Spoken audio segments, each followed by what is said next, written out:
the new home of the two-time World Series winner, Miami Marlins. Powered by Anajar and Levine Accident Attorneys. Call 1-800-747-FREE. That's 1-800-747-3733. You always pay less with your Pricito at Doral Hyundai. Join us at Doral Hyundai or DoralHyundai.com. The Heat, they take on the Raptors tonight at 7 in Toronto. Miami is playing for play-in position. The Marlins down the Reds 7-4. The rubber matches today at noon. The Panthers are at the Ottawa Senators tonight at 7. The team has 4 games left on the season. And Dolphins running back Devon Achane, no show for team's voluntary offseason training program. I am Dan Day, but first we've got weather, which is brought to you by Tornado Roofing and Contracting, helping homeowners stay safe in the storm season. Visit tornadoroofing.com for a free roof or window estimate. It's going to be partially cloudy with a chance of rain and temperatures in the high 70s today. Now it's time for the Joe Rose Show here on 104.3 FM WQAM.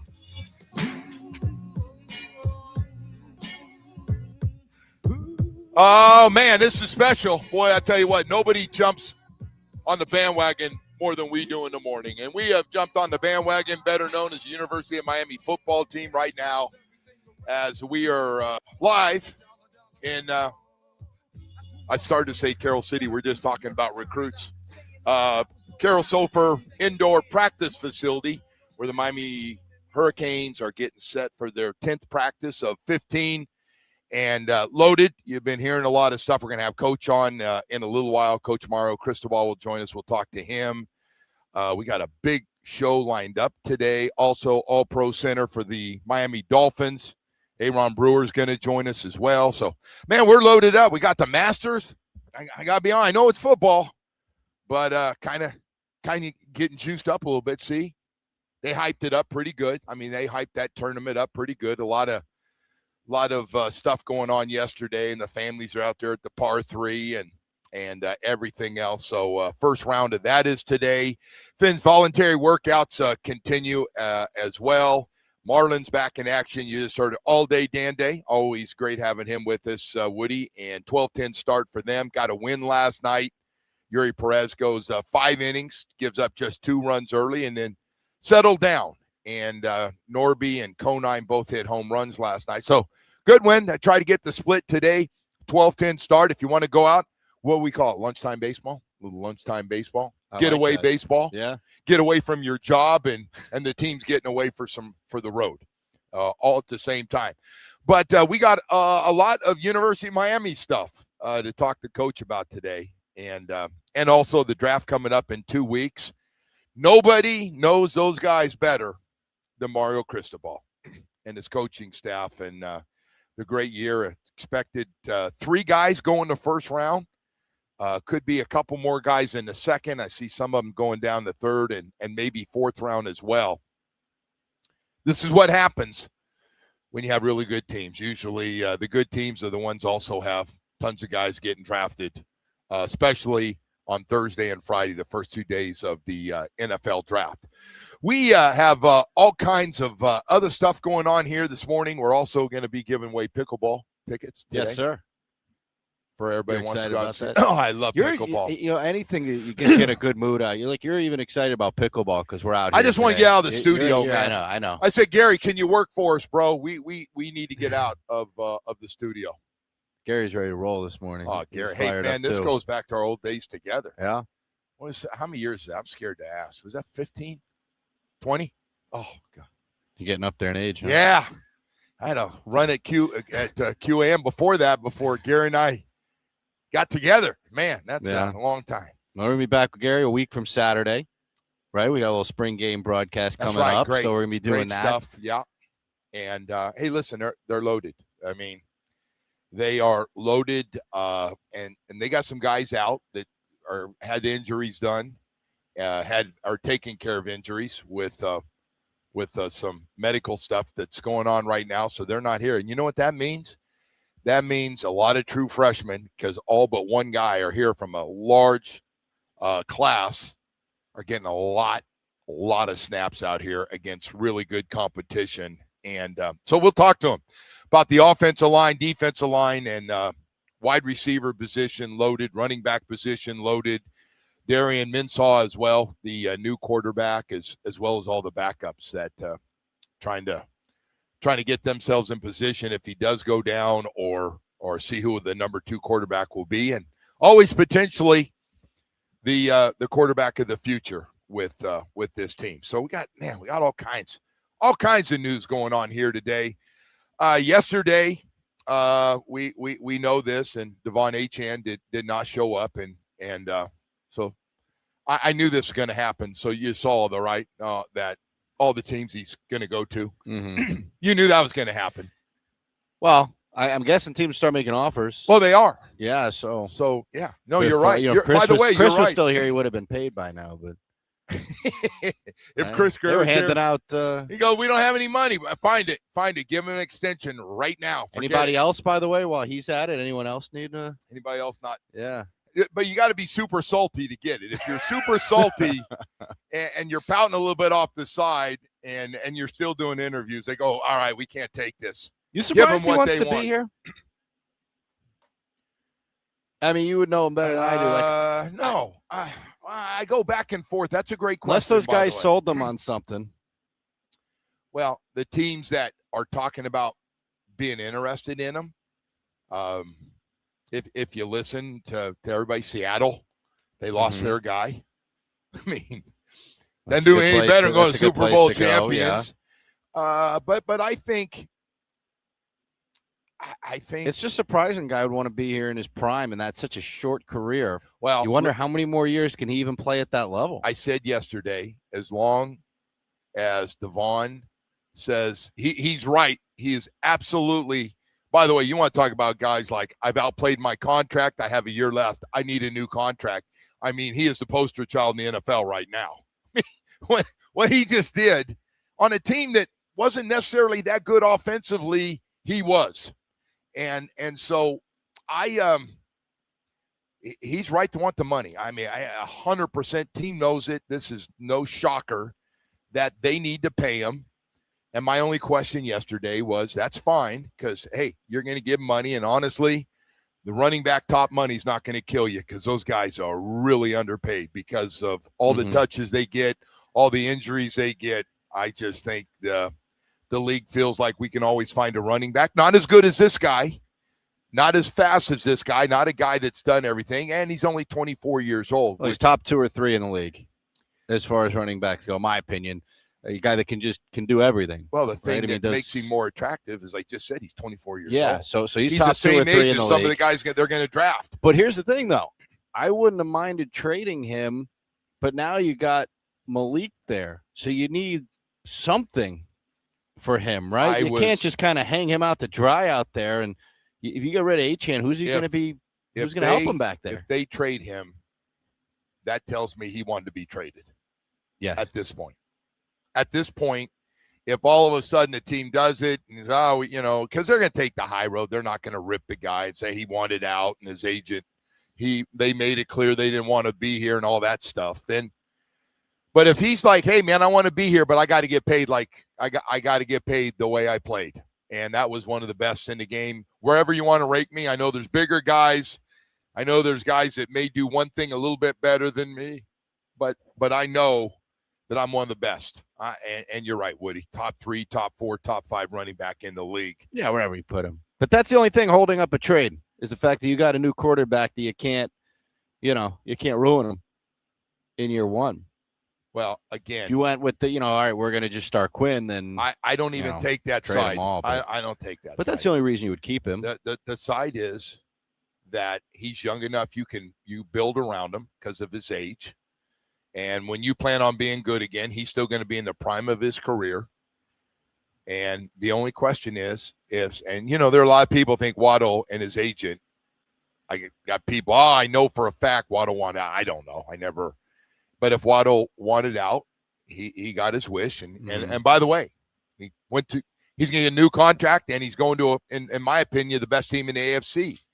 But Achane, he's going to get his money. I mean, they have to pay him. There's nobody going to go, man, poor, Achane, man, what's he doing? Like, how dare, he outplayed that contract. He outplayed it by a lot. And he's got something that 99.9% of the running backs don't have, that extra gear. He's a 10 100-meter guy in college. I say it all the time, 10 200-meter. We used to talk about the 4 fast guys on Miami, and now we're down to him. The other 3 guys are gone. But we'll see. I hope it gets done, and he wants to stay and wants to be part of it. Because you're right, Woody. You brought up a great point. There are teams calling, going, okay, I know what you're saying there. I know what you guys are saying, but do you really? Because we're going to make you an offer. I think short of a first-round pick, I don't even know you can give a second round as good as he is. And his age and everything else. That's just me. So I hope they get it all worked out. I do. And he's the first guy that needs to be taken care of. There's a couple other guys they're claiming they want to take care of as well. And that center position is really, really important. And Dolphins All-Pro center, Aaron Brewer, will join us coming up at 7 o'clock this morning, just coming off a great year. And it was a weird one because he made All-Pro, but he didn't make the Pro Bowl. You know the difference? You're on a bad team, and everybody's voting on the Pro Bowl. And so he lost out on something he should have clearly had both of, not even close. So anyway, we've got a real leader, one of the great leaders on this team, the 4 or 5 guys, one of the core guys that the team's talking about. John Eric Sullivan talks about as far as wanting to keep and want him to be a big part of this, especially on the offensive line. And as you said, Malik Willis right behind him there makes that position really, really important as well. Hey, Mario Cristobal is going to join us coming up here in about 8 or 9 minutes. We'll talk to the head coach. They got it rolling, man. I know he can't talk about this, so don't get mad. Sometimes you guys send text about why didn't you ask him about this certain recruit, because they can't talk about recruits, man. We're not. I know it's hard to get violations in today's game, but you know all the rules now. Are you a rule guy now? I know they can't be talking about guys until they officially sign. By the way, who loses more court cases than the NCAA? No, they. I don't know what's going on with their lawyers over there, but those guys every single time. You know what? You know what's killing college football right now? The guys want an extra year of eligibility. All they got to do is go to court. Even when the NCAA says no, they get a chance to. Well, I think the only guy that lost was that guy from Alabama, the guy who played in the NBA G League for like 3 years and tried to come back this season. Yeah. I think he's the only guy. He's the only one. He's the only one. He's the only one.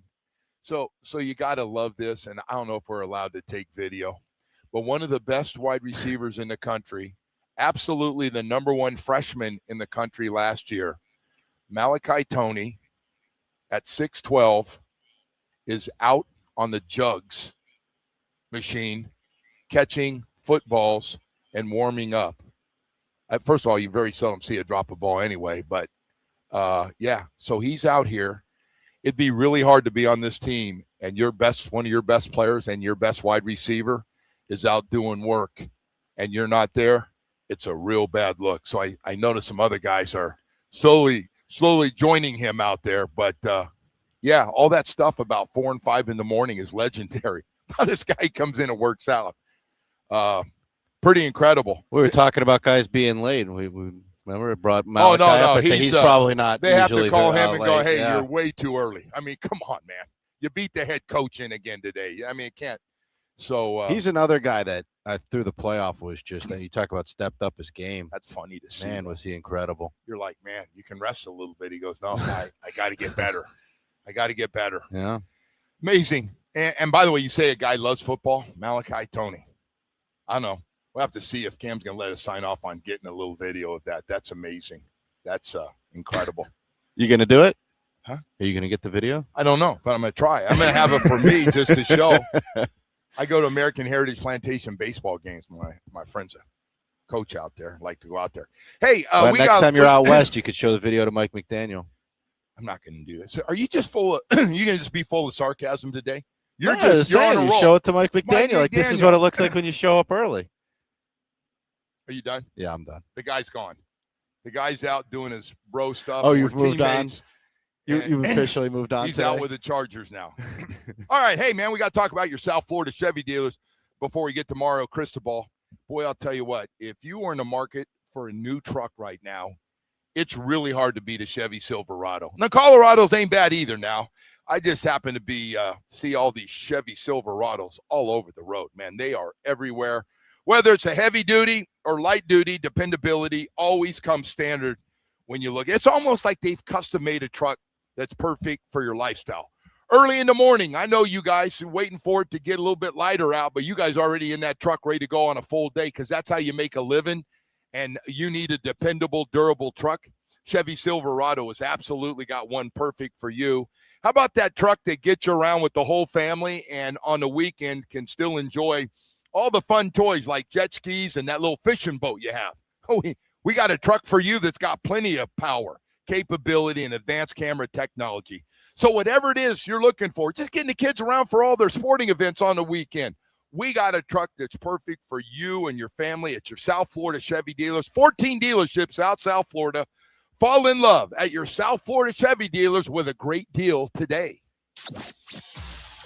Afternoon baseball today. The Marlins wrap up their series with the Reds. Listen to the game on our sister station, AM 560. First pitch at 12:10. The Heat try again versus the Raptors tonight. Following a big loss to Toronto Tuesday, the Heat are in the play-in once again. Them trying to stay positive. The opportunity, man. The best thing about it is we got a chance to still punch our ticket somehow. Catch the game here. Preheat starts our coverage at 5:45. Dolphins off-season workouts are underway. Coach Jeff Hafley on the focus. Fundamentals and technique got to come first. This game's still about blocking and tackling. It's about making sure your eyes are in the right place, your hands are in the right place. And it's about your feet. So I want to start with fundamentals, and then I want to get in this game. We'll keep you posted. The Panthers are in Ottawa tonight to skate with the Senators. Hear that game on our sister station, AM 560. 7 p.m. face-off. Full day, Thursday, April 9th. On FM 104.3 WQAM. And always streaming on the Odyssey, iHeartRadio, and TuneIn apps. Download it today. 560 WQAM conducts contests from time to time, on air, online, and on site. You can find complete rules for all contests on our website, WQAM.com/rules. The Joe Rose Show is presented by Loctite Windows, Doors, and Roofing. Loctite Impact, Florida's top-rated impact windows, doors, and roofing provider with thousands of 5-star reviews. Hi, Joe Zgacki here for Williamson Cadillac. Miami moves to its beat. From brick on ice, ocean dry mornings, demanding elegance and presence, which Williamson Cadillac delivers. At Williamson, they're sure to have the new Cadillac you're looking for, the CT4, CT5, XT5, XT6, and the new all-electric Lyriq.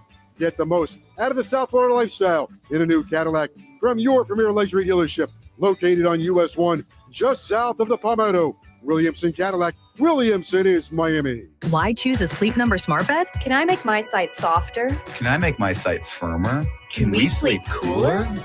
Sleep Number does that. Cools up to 8 times faster and lets you choose your ideal comfort on either side. Your Sleep Number setting. Enjoy personalized comfort for better sleep night after night.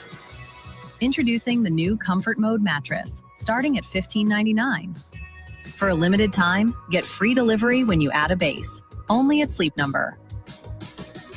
I move mountains for a living. Literally. That means I don't carry hand lotion, and when it comes to serious heartburn, I don't mess around with anything but Rolaids. Rolaids' dual-active formula has calcium carbonate and magnesium hydroxide that relieves heartburn fast. Yeah, you heard right. 2 actives for that powerful relief. And the best part? The roll fits right here in my pocket, so I can get back to moving mountains. Rolaid spells powerful relief. Read each label. Use as directed. Keep out of reach of children. There's a difference between liking a house and actually getting it. Redfin is built to make up that difference and close the gap between finding and owning the home for you. Redfin agents close twice as many deals as other agents, so when you find a home you love, you're not a step behind when it's time to make an offer. That means less watching great homes disappear and more focus on the ones you'll actually move into and call home. Redfin helps turn saved listings into real addresses. Get started at redfin.com. Own the dream. It's the declaration of deals at Rob Lambden's University Dodge, Florida's #1 volume Ram truck dealer. Save up to $20,000 off new Ram 1500 light duty pickups and get a 10-year, 100,000-mile warranty. UniversityDodge.com. JRS.com. Mary worked at a factory when a machine entrapped her arm. We secured Mary $950,000. Work injury is all we do. 305-800-8080. WorkInjuryRight.com. Main office, Coral Springs. Past results do not guarantee future results. How was your break? It was great until I stopped for gas. Prices have gone up almost $1 with no end in sight. I might have to start watching how much I drive. That's exactly why I use Upside. I never pay full price for gas with the free Upside app. Upside? Yes, Upside. It's the free app that gives you cash back just for buying the gas you're already buying. So even with the rising gas prices, I'll never have to limit how much I drive. Does that actually add up to anything? Just last year, I made over $200 with the Upside app. Wow, that's serious extra cash. I'm downloading the free Upside app right now. Download the free Upside app to earn cash back on the gas you're already buying. Use promo code WAGON for an extra 25 cents per gallon bonus on your first tank. You can cash out anytime, right to your bank account, or an e-gift card for Amazon and other brands. Just download the free Upside app and use promo code WAGON for a 25 cents per gallon bonus on your first fill-up. That's WAGON. Offers vary by user and location. Go to upside.com for terms and conditions. Traffic on WQAM is sponsored by Lexus of Kendall and Lexus of West Kendall. Your home for the best price on luxury. Now featuring the all-new Lexus TX 3-row SUV. In stock and on sale now. Call 305-KENDALL today. An accident involving multiple vehicles this morning traveling in Miami-Dade. This traffic report is brought to you by Wild Fork Foods, sitting along Florida's Turnpike along Kendall Drive. It is currently blocking a right lane. Emergency cruiser at the scene. Out of Broward, you're looking good. No major issues. That's traffic. Amelia Escobar on FM 104.3, and you can listen to WQAM on the Odyssey, iHeartRadio, and TuneIn app. Everyday staples, now at lower prices. Always top quality. Wild Fork Meat and Seafood Market.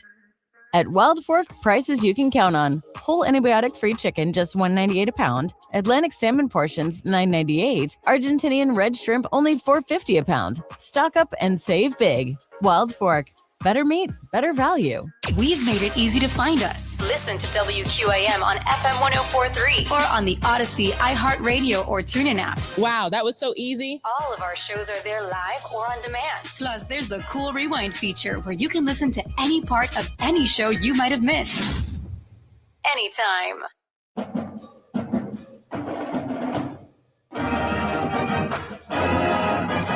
Welcome back inside the Carroll Silver Indoor Practice Facility here on the campus of the University of Miami. We're going to head out to the Toyota of Hollywood Hotline. Shop over 2,000 Toyotas on sale. One location, Toyota of Hollywood on 441 between Hollywood and Sheridan, toyotaofhollywood.com. All right. Thank you, Woody. We are live out here at Carroll Silver Indoor Practice Facility. Practice number 10 of 15 coming up, a later spring football season, because this is what happens when you go to the finals in the playoffs and play an extra month plus. Mario Cristobal, the head coach of the Miami Hurricane, joins us this morning. And, boy, it is amazing what a year a difference makes in everything. The energy level and the buzz around the recruiting thing from what just took place. Some of the commitments you have, everybody's already talking. I think you're okay. You can at least nod at me that the 2027 class is looking really good. And then on top of that, people want to come see it. You've had a lot of guys come here, want to see the recruiting thing. And then you've had your true freshmen have had a chance to get a lot of work. And this spring's been great for them, especially because some other guys have been injured. So how good is your freshman class for what you've seen through the first 9 practices?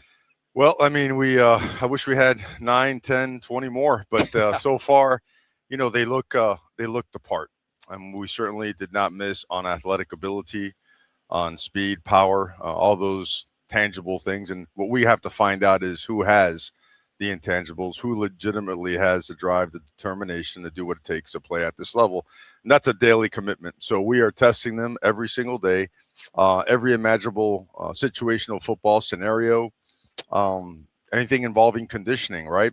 Anything involving competition to try to get the best out of them or the worst out of them and find out who's made of the right stuff or who has to be brought along and developed. I always wonder, you're coming off just an unbelievable season, right down to the last drive of the championship game. So there's a buzz.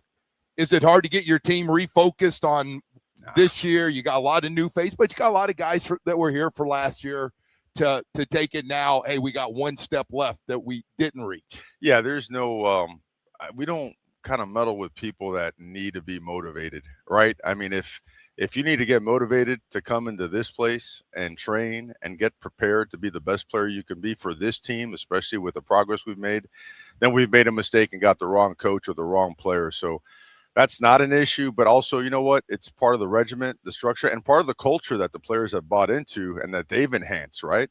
That they have driven. So now, you know, as we head more into, you know, the third phase, right? You have the winter conditioning program, and you have spring football, soon you're going to be in the summer. Now they got to start taking it over. So the Mark Fletchers, the Mo Torres, those guys got to now step up and be that guy. Hey, so Darian Minsall, now you've seen him for a couple of weeks. Your quarterback. Well, what have you seen? You've had a couple pretty good transfer portal guys here in the last few years. How good's he been? He's been excellent in every facet. I mean, he's a leader. He's tough. He plays the game like the way it's supposed to be played. He attacks his processes of meetings, of body prep, of mental prep. He's a really good teammate, very engaged with the guys around him. He's very quickly, like the other guys we've had here, he's been able to galvanize and, you know, kind of attract, you know, the guys to be around them. And I think what you'll see today will get you really fired up about what's going on here at Miami. And speaking of that, last time we were here, I did notice everybody asked, hey, what'd you see out there? I saw the team speed at the wide receiver position, guys catching takeoffs and some great throws by all your quarterbacks. But you feel better about the receiver room. You got a couple 1,000-yard guys coming, which I don't know if I've ever said that at UM, but also what you've added to this team. Yeah, we do. I mean, we talented guys, fast guys. You know, the difference last year for us was the dog mentality and the physicality of those guys, because they were just involved as much in the run game as they were in the passing game, and that was the difference for our team. And then on the in the secondary with Keontae Scott, Jacoby Thomas, all those guys, they set the tone, right? So the importance of having these guys be very physical and be involved in the run game and be involved in all the perimeter blocking drills that come with what we do offensively is just as critical as how fast they run, how high they can jump and catch the ball, because we're balanced, right? And to be able to let those horses in the backfield run well, right, they've got to do their job to open up the passing game for us. Then on top of that, you lose 4 starters on the offensive line.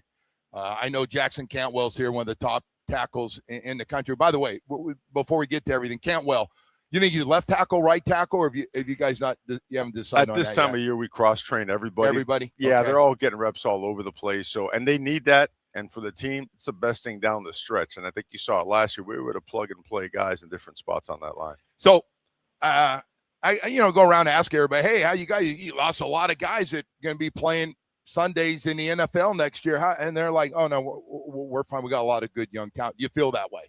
We feel like we have an opportunity every single year here to continue to progress. Yeah, we do. And I don't like to overpraise guys at this time of year because there's a lot to accomplish. You know, last year at this time, we looked okay, but also knew that we were going to have guys recover, right, from some offseason issues or from some in-season issues that get handled in the offseason, and that you're going to have to continue to put it together all the way through the summer.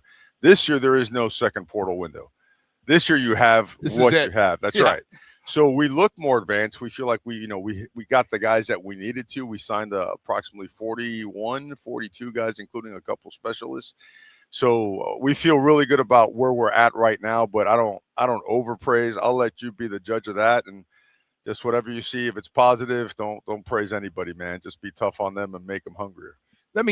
Coming out of spring, you got a pretty good idea, or is it still open competition? And what best when you get back to summer camp and the games are, of course, you're going to start playing games. You got a pretty good idea coming out of spring where everybody's going to fit in? Well, I mean, this is what we do. We talk as a staff, say, okay, this is what we know we could be good at. We have shown that in spring. We showed it during the season. These are things that we show potential to be really, really good at. And then these are things we don't do really well, and we got to fix them. Yeah. Or we got to eliminate it from the scheme and not put our players in that position. That's what we do now. Now, that being said, this time of year, I mean, you think of April all the way to August, that is a massive amount of time for guys to develop, both physically, mentally, and learning what we do. So you don't count anybody out. everything will be settled at the end of the day by the end of fall camp. But this is a huge step in that direction. How we finish spring is how we're going to start fall camp. So there's a lot that goes into this. Not to talk about, I know you got a lot of guys, a lot of really talented young guys. We're always curious when a freshman comes, right, where he should still be in high school and they come in early and get ready. J.J. Dunnigan's a guy everybody's been talking about. Lots been said about him, a safety out of Kansas. So how good is he? Well, I mean, we're about to find out today, right? You'll get a chance to see him out there. He just a long, fast, physical, and most importantly, mature guy. He has all the traits of a high-level guy, but the way he approaches the game and his dailies, different level. A lot like, we talked about Malachi Tony, how nothing's going to get in the way. You know what I mean? Like, he couldn't care less about all the noise and the fluff and all the, the bells and whistles. He don't give a crap about that. That guy wants to do ball and kick people's butts, and that's what he does. And he's off to a very, very good start, and we're going to keep pushing the envelope with him and get him out there. Justin Scott, third year now, 5-star guy out of Chicago area.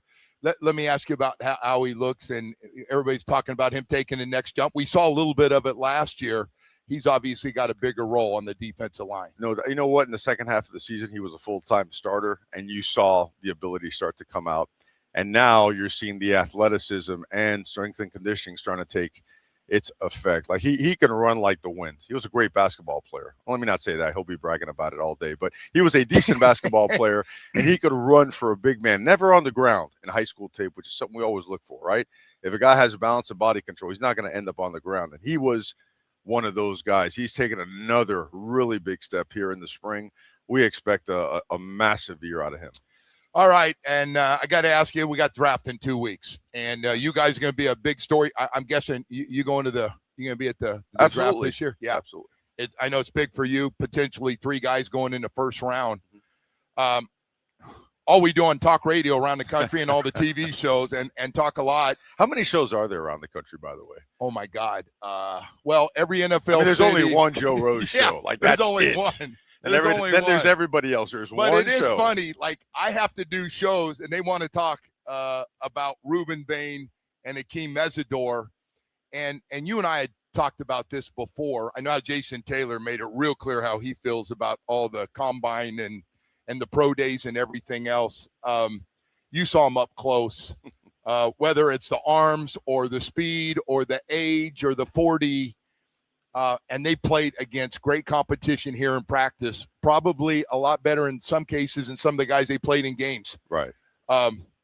So I'm just curious, as you hear all this stuff and stuff gets back to you, especially about those 2 guys, and they might drop a little bit because of these things. What do you say to that? Well, I mean, let's call it what it is, man. All these, at this time of year, it's about the bullshit narratives, right? Yeah. I mean, these doors are open every single day throughout the course of the year for the NFL scouts to come in and watch our guys. And they have loved these guys from the beginning. And you know why? They're out here early. They don't miss practice. They slug it out every single day in practice.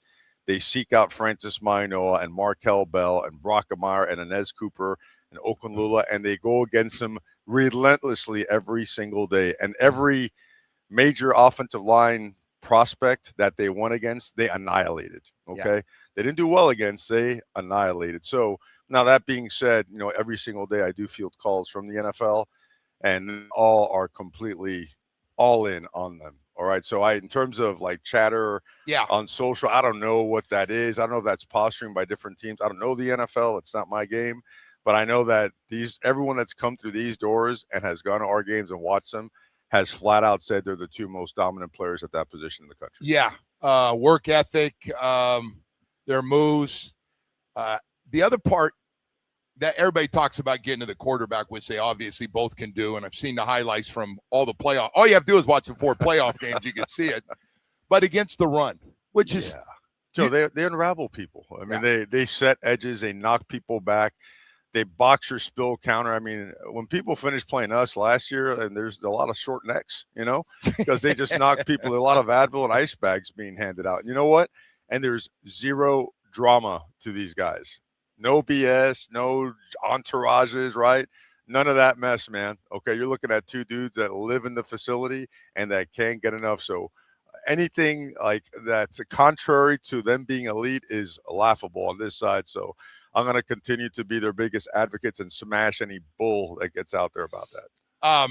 You feel any added pressure after what you guys just did? Just a great run from what you did, and clearly at the end. And I know the UM way, and you were here for it to see what it looks like at its best. Some of the best teams in the history of college football.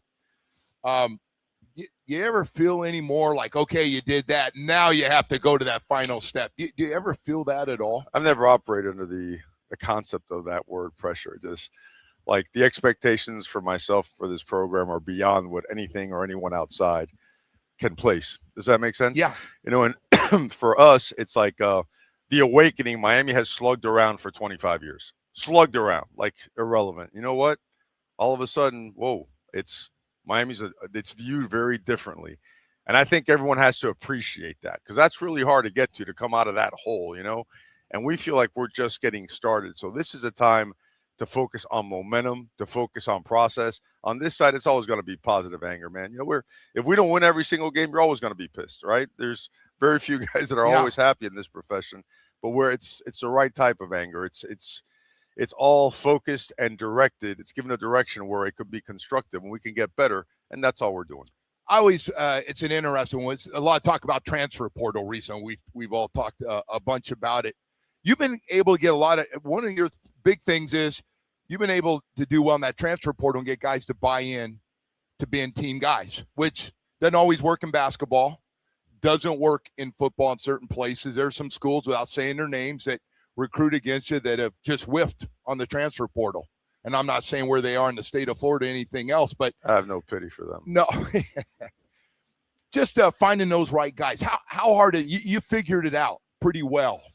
I mean, it's the most imperfect science in the world, man. Arquijo used to say that all the time, like projecting right players and what they're going to be in a couple. It's just because you never know, like what's going to happen in their lives, in their mind, in their career, in their health. You never know. But we do so much research. I mean, we are dug in there all the way, and we pull up every ounce of information we can and then take our best shot at what we feel is best for Miami, and so far it's proven to work out at a really high level. Well, listen, I got to keep going. I got Coach going here pretty good. Damon Wilson, how good is he? Creature.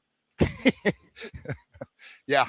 Everybody said his engine just never slows down. Well, I mean, the guys that Armando Blanc has had an incredible, and I mean, he looks like a completely different human being. He looks like Hulk Hogan, man. He's 275 pounds now, and he's ripping off the edge. And remember, he is supposed to be a true sophomore right now. Remember that. Yeah. He's a reclass in a trench position, which is different than the skill guys. But you look at Marquise Lightfoot has now gained 12 pounds and is on his way to gaining 12 more, and has had an awesome spring. And we mentioned Damon as well. But behind that, third Scroggins is another guy that has really popped and made some big plays down the stretch, particularly in the Texas A&M game. And all those young guys, and Pickett and Charles, and there's just a bunch of really good players that have a chance to be really good. Yeah, this is going to be a lot of fun. Hey, man, can't thank you enough. Thanks for having us and spending some extra time. I went along with you because, you're good, brother. I was getting a good vibe, so I said, what the hell? Let's just keep rolling on this thing. But you're all set for today. I mean, whether you want to jump in the drills, if you want to help out a coach, there's the O-line stuff over there. You got enough people out here. I just can I act like I'm an assistant GM or something up here? Why don't you show Malachi how to run his routes correctly? Would you please? Are you kidding? Just jump out there and show him. I can tell you, I never saw 4 hours early get into the facility to catch footballs. Does this really go on every day? It does. Every day. That's what he is. Yeah.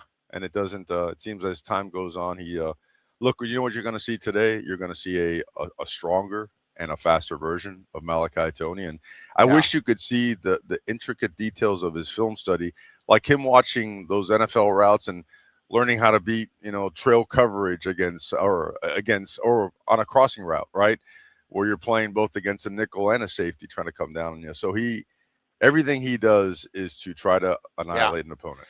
Those inside-out routes where he starts inside and goes the other way, and if you don't run with it, he is going to run across and get about 3 yards of separation. A lot of flexibility in those. A lot of options. I mean, he can go anywhere on those. And the way it's structured. We're not all given that ability to go a different direction that quickly. You didn't have that option? Unless I would have blown out my knees and ankles at the same time, would have been hard. Hey, Coach, thank you so much. Really appreciate you guys. it. Thanks for having me, guys. Mario Cristobal here, live with us this morning, talking Canes football. We got a lot more stuff to get to. Stay with us. We'll be back in just a moment. But first, before we do, man, I want to tell you, Recovery Unplugged. Dr. Barry, spent some time with him yesterday, man, helping a lot of people out there. If your mental health needs a comeback season, Recovery Unplugged Behavioral Health is here to help you with a beautiful mental health residential program right here in Fort Lauderdale. They've helped over 20,000 people nationwide with expert care, music-based healing, and innovative treatments like ketamine therapy for depression, anxiety, and trauma. Make this the year you put yourself first. Call 954-737-4508. or visit recoveryunplugged.com. New year, new you. Recovery Unplugged. Heal out loud. I'm Khalil.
simulcast. Plus, new members can win up to $5,000 in free play. Join the fun at the casino at Dania Beach. We've got plenty of ways for you to listen to your favorite shows and favorite teams on WQAM. How is that, if I may ask? We're at FM 104.3, or you can listen to WQAM on the Odyssey, iHeartRadio, or TuneIn apps. Check it out now.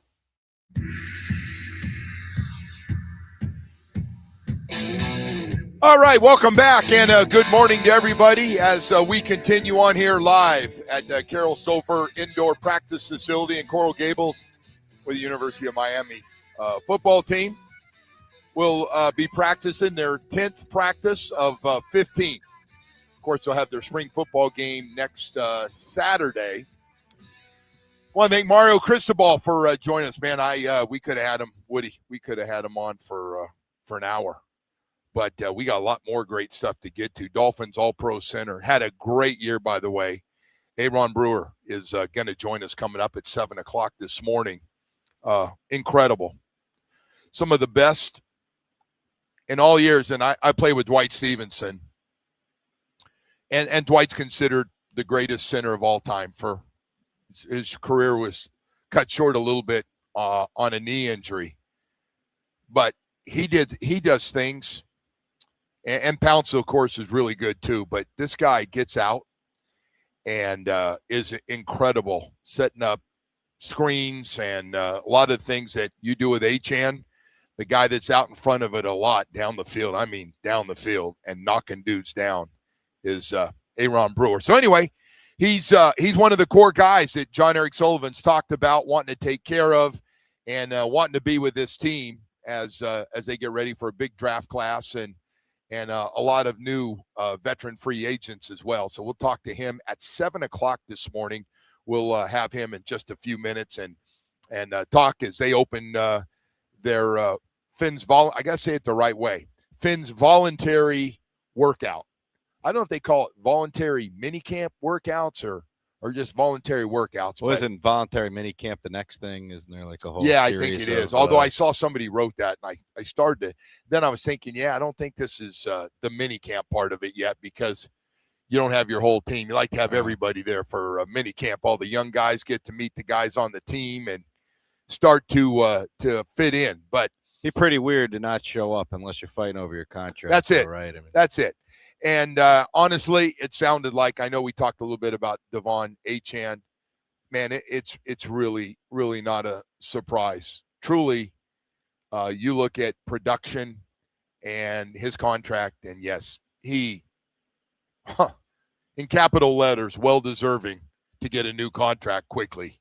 I think, and by the way, you talk about a guy set up to get your second contract, you're 24 years old, and is 1,800, I think almost 1,850 yards of total offense as a number one pass catcher on the team, and also one of the top 5 guys in the league in rushing, if I'm not mistaken.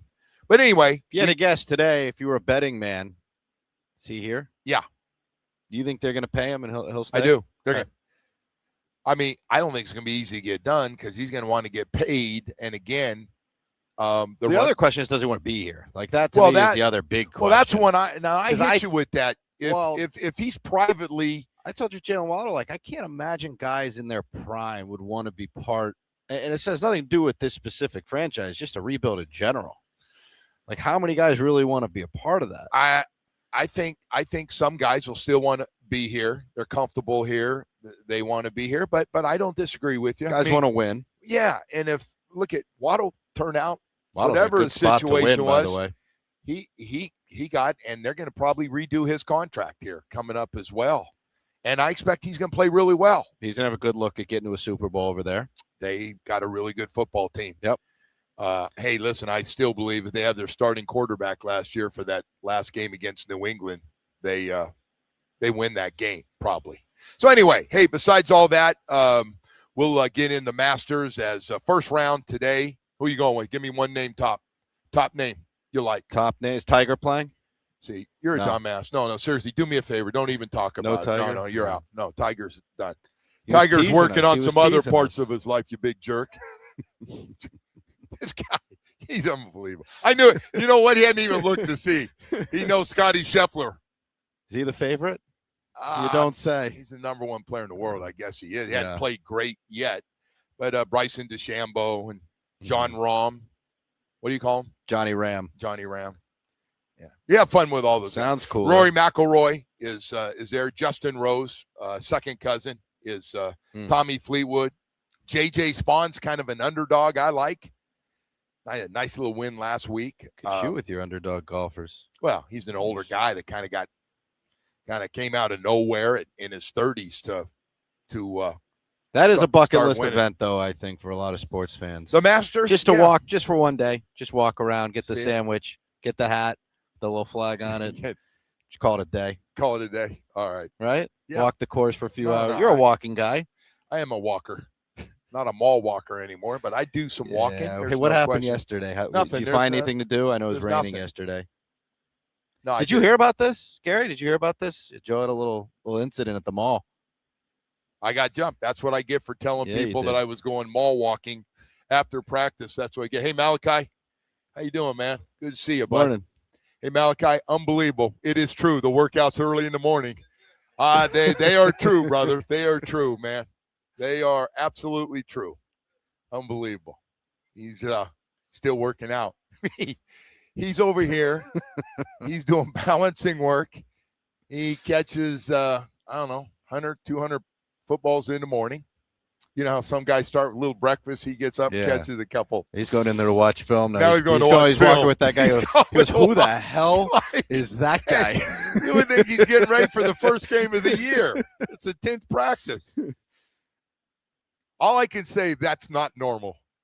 And maybe, people go, well, that's why he's so good, Joe. That's why he's the top freshman in the country last year, which, by the way, nobody saw coming. I think everybody thought he was going to be good. We thought he was going to be good when he's here in spring football last year at this time and what he's able to do. But you never know how it's going to all come together, right?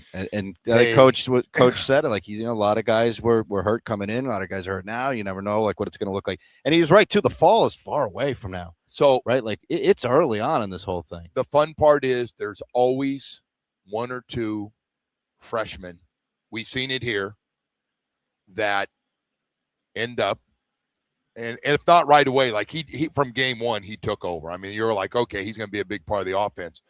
But we saw safety out of Columbus, how good he was. Would he end up with 6 interceptions through the playoffs in the regular season? There's always going to be a couple of guys that seems like, whether it's a Maui Noah, Reuben Bain, there's some guys that come in here as true freshmen that tear it up. Hey, enough of that. Let's jump to one of the best centers in the National Football League, Aaron Brewer. Going to join us from the Miami Dolphins on his way in for a little workout today with the team. So we'll have that coming up for you in just a moment. But first, want to take a second this morning to talk to something you might be going through. I went through it. Maybe you're going through it. Atlantic Men's Clinic, ED, and Low T. Low T, your energy level starts to be affected. You'll know when you have it. Somebody goes, you know what? I know. Gary is telling me he's dealing with low T. And I said, hey, Gary, man, I know, brother. We've been together a long time. Our engineer out here. And I said, I get it, man. Energy level and ED, the sex drive is gone. And apologizing to my wife. I don't know what's wrong. And, oh, my God, it messes with your head. If you're going through it, and every guy will go through it, ED and low T will hit every man out there. And every man. I don't care what size, what color, it hits everybody. And when it does, you need to go to Atlantic Men's Clinic. If you're tired of it, you want to knock it out, you want to turn back that clock and have things the way they used to do with your energy level and your sex drive, chasing that beautiful wife or girlfriend around again like you used to, you can do it, man. All you got to do is set up that first appointment with Atlantic Men's Clinic. They'll get it done, the PSA test, meet with their professional staff. They'll look at your numbers and put you on a program to have great results quickly. That's what it's all about. They knock out ED and low T, man. And I got to tell you, 2 years on the program, I feel so good. And I tell everybody, and guys joke with me, yes, I do. 7 locations in South Florida. I go to Plantation. I'll be there tomorrow. Of course, a brand new location in Hollywood. Call them today. Set up that first appointment if you're tired of having low T and ED. 877-455-7300 or visit AtlanticMen'sClinic.com today. WQAM broadcasting.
amps. We program them to from lithium to 9 volt.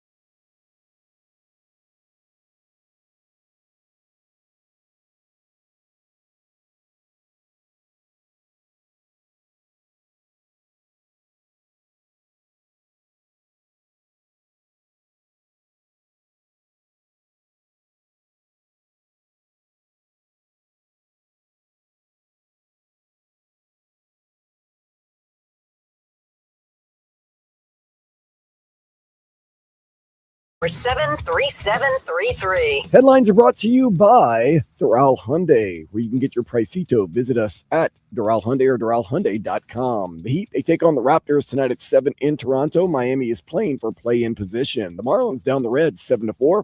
Rubber match today at noon. Panthers are at the Ottawa Senators tonight at 7 o'clock. And the NCAA is considering a new eligibility clause that would give athletes 5 years to play, starting either when they turn 19 or graduate from high school. On to weather, brought to you by Tornado Roofing and Contracting, helping homeowners stay safe this storm season. Visit tornadoroofing.com for a free roof and window estimate. Temperature is going to be in the high 70s, cloudy skies, and a chance of rain. I am Dan Day. Now back to the Joe Rose Show here on 104.3 FM WQAM.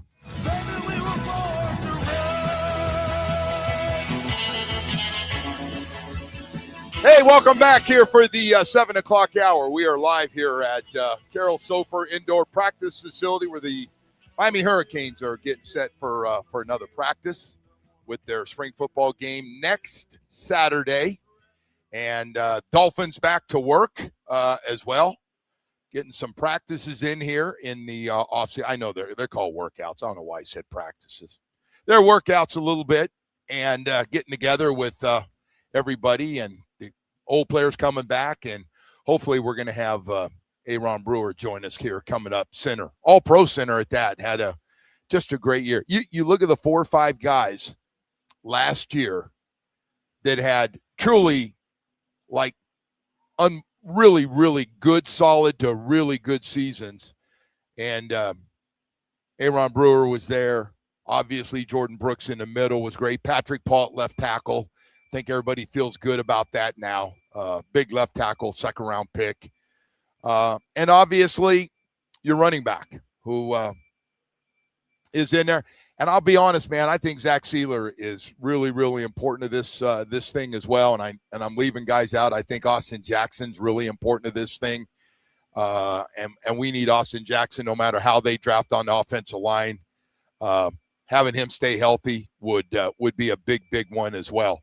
So anyway, those just a few of the guys that coming off. Obviously, Jordan Brooks, I think, led the league in tackles, if I'm not mistaken. I don't think anybody caught him.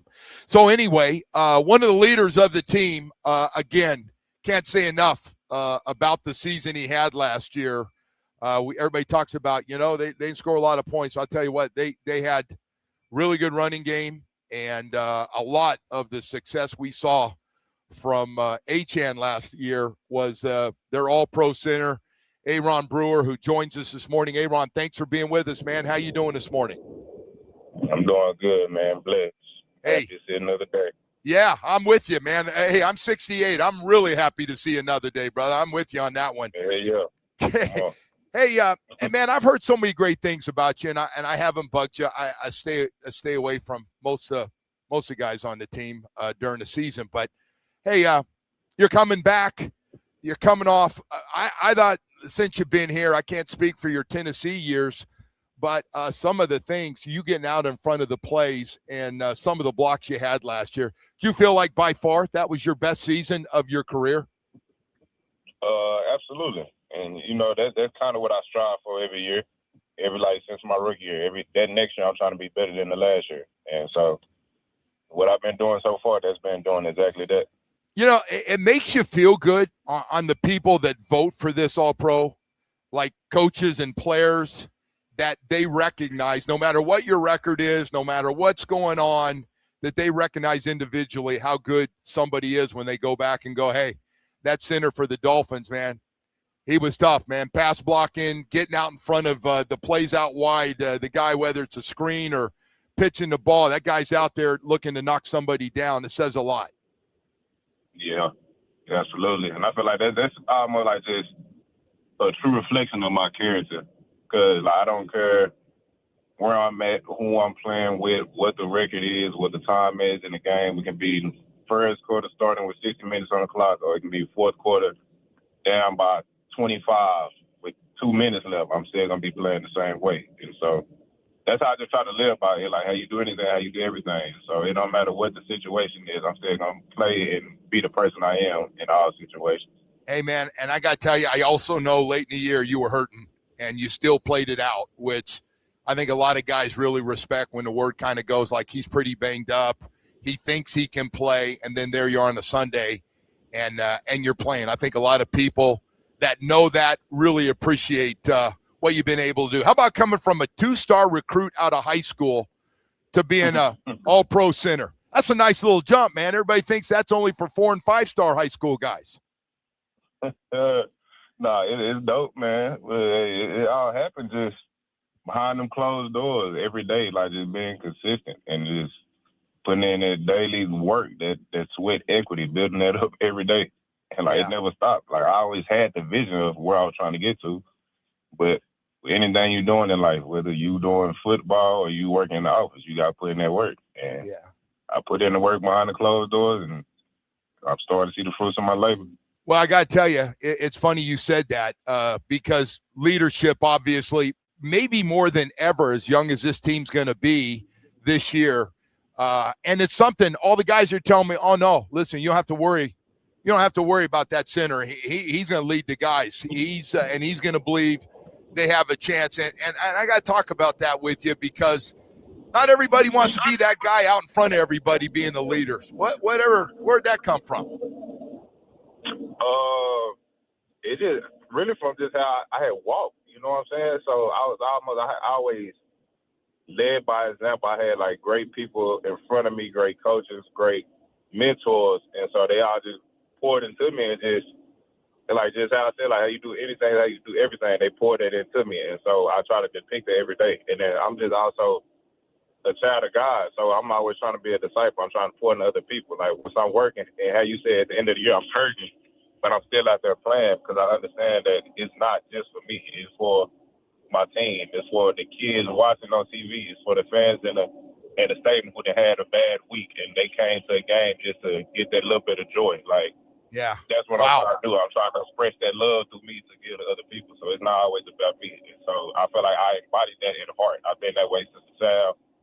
I've always been a servant of people. And so that's just where my leadership comes from. That's fantastic, man. I got to ask you, you're playing next to a guy that everybody got on. Savai'Naia was a rookie last year, and he had some great plays, and and he's got to read the grades that come out from Pro Football Focus and all the other stuff. I'm always wondering, the leader that you are, what kind of message do you give a guy? You've been through that, I'm sure, where you've had games that weren't great and you've had plays that are. It's a roller coaster. The NFL is a roller coaster. I'm just wondering, what do you tell a guy like that, rookie in his first year? Just stay the course, you know what I'm saying? Like, don't worry about the outside noise. The same way that all these fans or whoever, like, just they got all these bad words for you. As soon as you flip that page and you start signing, you balling, you doing everything you're supposed to do, now everybody love you. The switch, they gonna turn that fast. And so you don't worry about the outside noise. Just focus on what we got going. Focus on your craft, and everything else will work out. You can only control what you can control. And so that's just the biggest point. Like, build on what you had last year, learn from your mistakes, and enhance on the good things you did have good. So that's the mindset, and that's how we're moving forward with it. Aaron, I've always thought that going from your first year to second year is the most growth when you play. Do you agree with that? Like, all of a sudden, you got your feet wet, you made all your mistakes. As long as you're mentally strong, that second year is usually a big jump. Do you feel that way? Absolutely. I feel that's the big jump. And you got to be intentional about it. Like, you can't just think, oh, you're going to walk in, do the same workouts, whatever you did last year, and think you're going to get different results. You got to change something. Like, you coming from college, you come into the NFL, it's a different speed, different scheme. Like, bunch of great players, like, everybody is the elite of the elite. And so you come in and you witness this and you playing against them, and it's a shock almost when you come in your rookie year.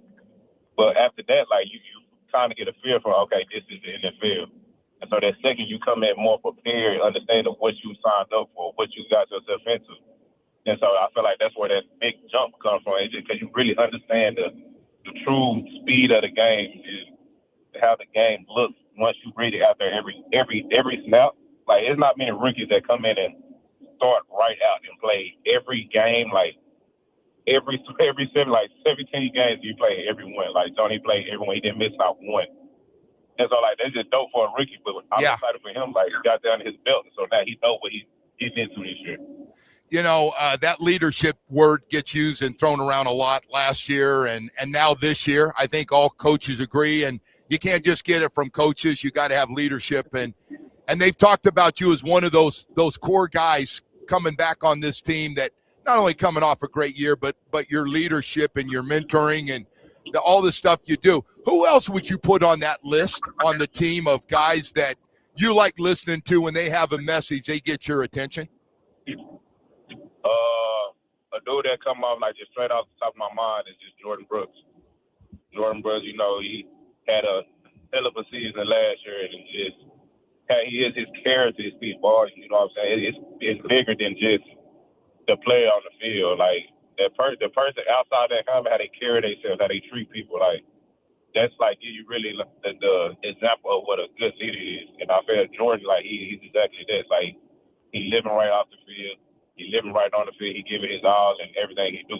And so anytime, like, he got any type of words to say, any type of knowledge to kick to me, like, I'm all ears. Hey, I got to ask you, I just heard this too, that you're going to be going back for a mentoring program back to Dallas, where you're from, May 2nd, to be the speaker in a program that you once were part of and listened to speaker and how it's had an influence on you. And by the way, I'm talking about also donating money and all the other things that you do. Talk about that a little bit and how that's affected you. Yeah, man, it is dope. And so I just went into the offseason, and as I said, I'm constantly just trying to grow and be a better man, better child of God. And so I'm trying to get back to the people that helped me come along. Like, it hit different. And so with the program I'm donating back to, it's crazy because, like, last year, I'm sitting in the cold stuff just looking at the program because it was on my mind. And so the program is called Future Leaders Program. And so I was in, when I was like in 6th, 7th grade, look it up, scrolling down their page, I get to the bottom and it says the Brewer Foundation. So I'm like, wow. The Brewer Foundation. Okay, so I guess it was just meant to be. So I reached out to him, and I think got like a couple programs set up through him that we're gonna try to get the wheels turning on it probably this late summer and during the season. And so it's just dope that I'm able to give back, and that's the biggest part I'm trying to do. I'm trying to give kids that exposure. I came from the South Dallas area of Dallas, Texas, and so that was the area they looked out for. And so through the program, I just got so much exposure. They allowed me to see so many more things in life that I probably wouldn't see just being from the area I was from. And so I really appreciate it. They kind of hit on me like, that's all it takes for some kids is just for them to see something different. Once they see something different and exposed to something, like, that trigger what they need them to chase their goal or just give them that extra push to believe that things are possible. And so that's what I'm embodying right now, and really just trying to get back to the youth, whether it's my words, my time, or something. I'm trying to get back to them just so they can change and believe that they can do anything in this world. That's our future. The kids are our future. And so I'm trying to point to them and just give them everything give me. Well, I tell you what, it's amazing. And now you're the guy in the other end they can look at and say, hey, man, he was able to do it. Maybe I can do it too. I think it's a great message. Hey, so I got to ask you this too. You guys have these workouts starting back up. What's it like? You see a lot of new faces and a lot of new places. What did that first couple of days like for you? It's dope. You know, I think there's a bunch of new faces on the team and then on the coaching staff. And so I just feel like it's a good experience.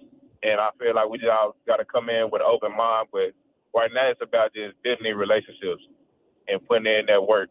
So just getting everybody on the same page and building a solid foundation for the Miami Dolphins to last now and years to come. And so I feel like this is where it all starts. And so we really just, everybody's trying to build a relationship, find out everyone's personality, and merge together the best we can, and get on the same page to build something great.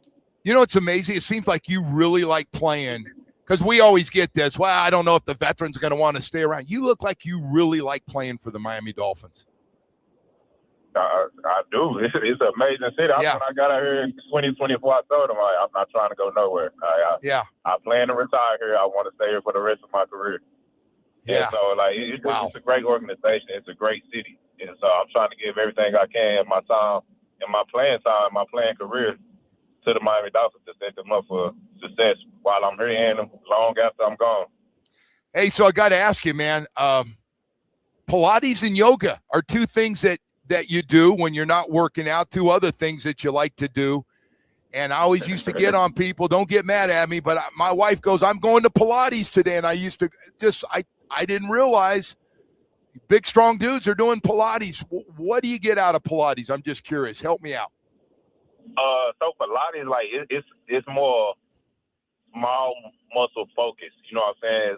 Football players, we do a lot of heavy lifting, sprinting, this and that. But the small muscles is kind of what make the difference. It kind of give you that mind to muscle connection of the muscle you're trying to use. Okay. Don't get me wrong. I was the same way at first. I like Pilates.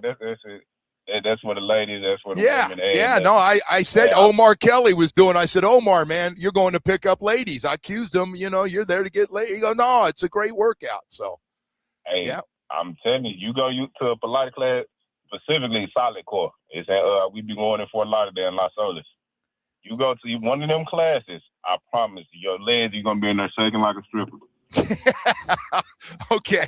Hey, so I got to ask you this now. Have you had any luck as a leader of that offensive line getting any other guys to go with you to do Pilates or yoga? Oh, yeah, absolutely. What's the name? So me and Pat, we do it faithfully. This whole offseason, we've been going every Wednesday and getting some of the other guys to go with it. It was a point in time last offseason. We had got the whole offensive line to come out to a Pilates class, to a solid core class. Wow. And so, but consistently, me, Pat, Braden Daniels, Keon Smith, we in them Pilates class. We in the solid core doing a little extra work. But that we try to just create that separation. Little thing.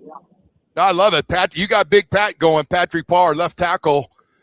And by the way, how good is he going to be? You talk about taking that big jump in year 2. Oh my gosh, how good is he going to be? You talk about good, great, and elite. I feel like my dog, he's going to push on that elite status this year. He's going to unlock it. Hey, so I got some other things. So I know you love food. You like going around and checking food out there. And give me your favorite restaurant or two. Go ahead and give a shout out. I don't mind you doing it. They don't have to pay. Give me a couple of your favorite restaurants. Okay. We're going to go. It's a spot out here by, it's in Fort Lauderdale, Las Olas. It's a spot we hit faithfully after finishing off Pilates, our solid core class, called Coyo Taco. Okay. Coyo, top tier Mexican restaurant. Get you a burrito, quesadilla, taco, bowl, whichever you want. Look at you. That's strong right there. Okay. Yep. And then I said another one. This has been my spot since I got out here in 2024. I found out about it. It's called El Chiricazo. It's in, I say Pembroke Pines. Pembroke Pines, okay. Yeah. Yep. It's a Brazilian steakhouse, but it's like a little small spot. It's real intimate. But when I tell you, these probably got the best lamb chops you would ever taste. You're trying to eat the bone. I'm hungry right now. Oh, Lord. That sounds so good. You guys pure steak restaurants, there's a ton of great ones. You have a favorite? Because somebody's always mad if they don't hear it, but go ahead and give me your go-to. You know what? I just feel like a real tasty steak tonight. Okay. Let's see. We can go with, what's one of my favorites? I just had recently Prime 112. Oh, yeah. Yeah, no. That's good. Yeah, plus, usually the Usually the talent down there is not bad too while you're at Prime 112. The left side of that restaurant. Yeah, no, I got you on that one. Hey man, I got to tell you, it's been great having you, man. I really appreciate you getting to know you a little bit and spending time, man. Congratulations on everything, man, and your mentoring programs that you're doing and all the great work in our community, your leadership role, man. It sounds great. Keep it going, man. Thank you. Hey, thank you, man, for having me, man. I just hope you have a great rest of your day, man. Everybody in the office, hey, everybody stay blessed. All right. Hey, good way to go. Good way to finish it. Aaron Brewer, the all-pro center of the Miami Dolphins. That's an impressive dude right there. That's an impressive dude right there. No question about it.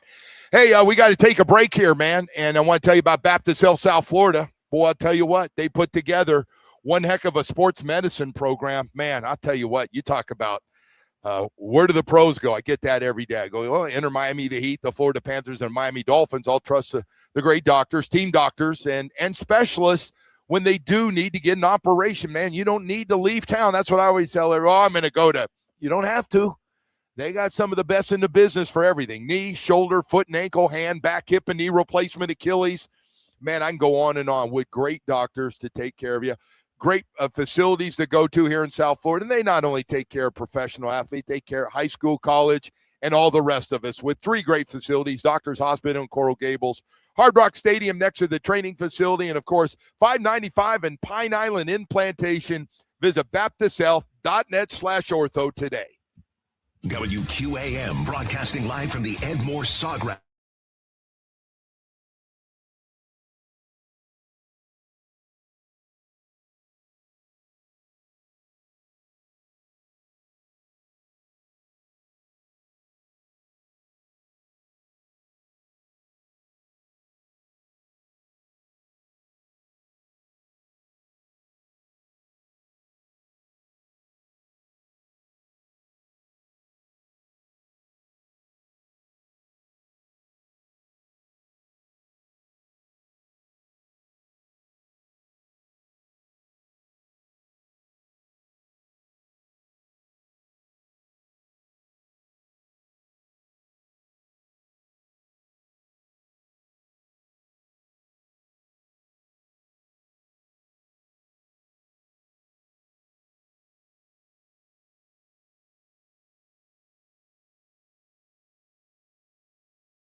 Lexus of Kendall and Lexus of West Kendall. Your home for the best price on luxury. Now featuring the all-new Lexus TX 3-row SUV in stock and on sale now.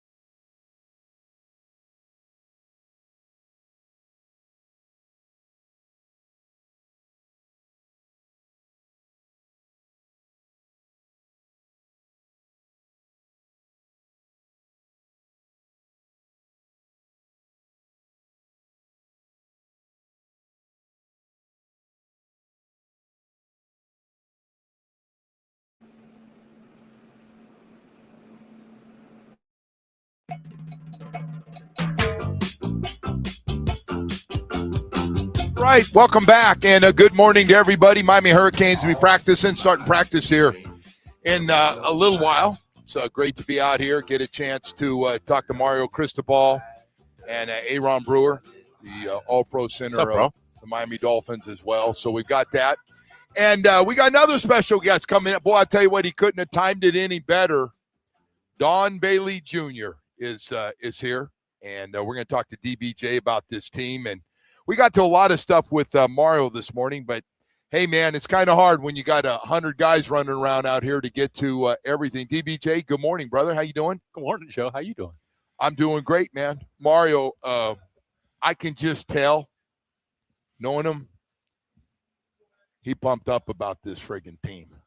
I mean, last year was a little different. Like, he knew it had a chance, but now that it's kind of the success they had and what he has coming back, like, he's truly not worried about replacing the 4 offensive linemen or the 2 pass rushers on the outside. Don't get me wrong. You'd like to have him back. Yeah, you'd like to have him for another year. Right. But no, I do sense that too. They're not real worried with the young, talented guys they've added. And all they need is experience, and they're getting it right now. They're getting it. I mean, I see every day the talent level of this team. We just don't know the personality yet, right? Well, you know Malachi guy. That Malachi guy at American Heritage, man. He's pretty good, isn't he? Well, he got here, like, he beat me here this morning. I got here at 5, and he was already running sprints and running out routes and caught 200 footballs. And Joe, that's a daily occurrence for him. Somebody forgot to tell you, you're only 18, man. Every day. I mean, seriously, you're not lying. 5 a.m. He's here. He was 17 years old, man. Letting it go. It really is a great story. Yeah, it is. But we know how good Malachi is, and I think the passing game. Hey, so you've been out here, Darian Minsaw. I know. Well, he's got it. Yeah, whatever that is. Everything. Right? Yeah, the whole thing, and bigger than I thought. You know, when I see him, yeah, he's a physical looking guy. So if he has to run around a little bit or run over somebody, I think he's in a good position to do that. But the ease of which he has adapted to this offense, and you got to credit Coach Dawson for building around him, just comes in and makes it happen every day, consistent. And you look at his past, whether it was a Tulane or Duke, and the numbers and the things that he's accomplished. And really, the only thing you have to realize is he took Duke to the ACC championship last year. Yeah, right. That's crazy. That's kind of lost in everything. Seriously. They won the games they needed to win in the ACC. Correct. And lost some games, so they weren't eligible for. But you're right. What a great story that was. Hey, the other side of it, pass rushers. We're going to lose 2 really good ones. They're probably both going to go in the first round. Of course, according to who you listen to with everybody all the time. It's amazing. The higher you're going to get drafted, the more they critique you. Exactly. All the things you did. Isn't it amazing? And you know, I wonder where it comes from. Does it come from the guys that want you to fall? You know, the other teams that want you to fall? Right. I mean, that's got to be part of it. I like it. We're at 15 or we're at 10 or 15, and so we're going to knock the heck out of these 2 guys that we love. So maybe they drop. Yeah, drops. like Ruben Baines going to be outside the top 10 now. Hey, maybe he will. But by the way, you can knock me out of the top 10 all you want. That's fine. Still in the first round. And the Mesidor thing's a really interesting one. Do you think there's any chance he goes in the second round? Does it? I haven't seen anybody that's better than him to push him down at that position. You've seen them all during the playoff run because they played all those guys. Almost all of them were in the playoffs. And I think you bring up a point nobody's talked about too much is how the playoffs helped this class that's coming out. How those guys played against Texas A&M. How did Mesidor and Bain match up against the best offensive line, quote, quote, in the Southeastern Conference? I think they handled them pretty good. And then you do the same thing against Ohio State, and you do the same thing, against Ole Miss. So, I mean, the level of competition that they excelled at that last month of the season is a whole nother set of tape to look at if you're the NFL. Plus the way they played against Notre Dame. Absolutely. Early. I know Mario brought that. We had a long talk. He was talking about all this stuff. I could tell he's even get a little fired up about the combine and the workouts, and this guy didn't run a great 40, and that guy's arms, and I'm sure Ruben's tired of hearing about his arms because it didn't all I see those arms do is wrap up quarterbacks, bro. Run over guys, run over guys, and rip and swim and do everything else. I mean, okay. No, listen, and I get there's a certain look that they like. I don't know, man. Sometimes you just got to look at production. I don't want to ever draft a guy that looks the part and doesn't put up numbers and draft them just because of the Tarzan Jane guy. Workout. Right.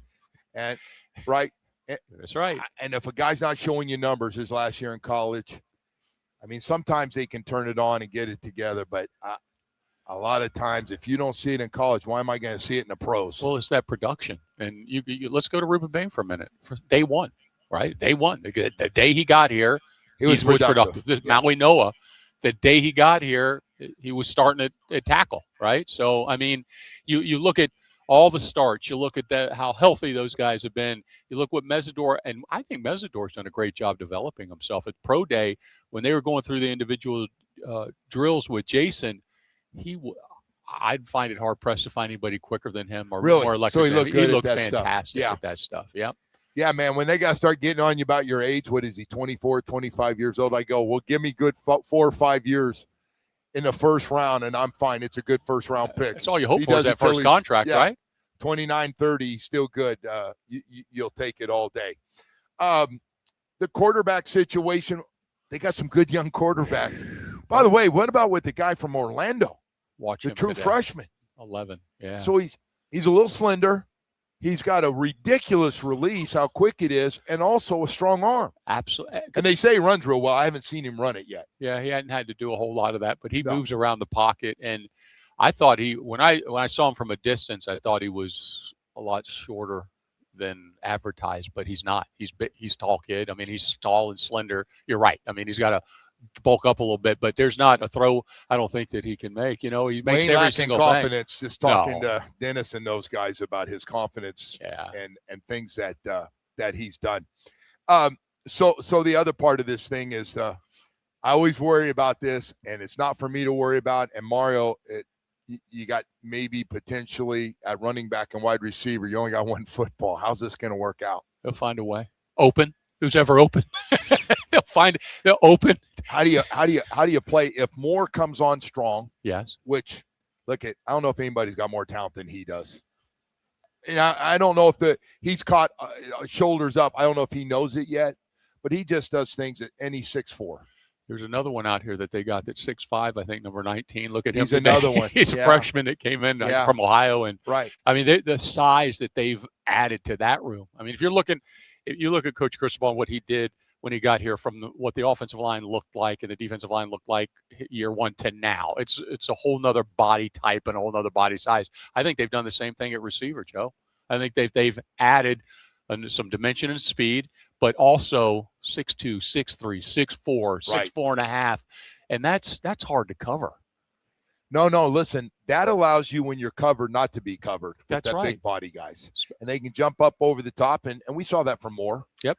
Jumped in the end zone against somebody early in the season and just ran by him and then came back and makes a catch over the top of a smaller defensive back. So you have that. Hey, Cantwell at tackle.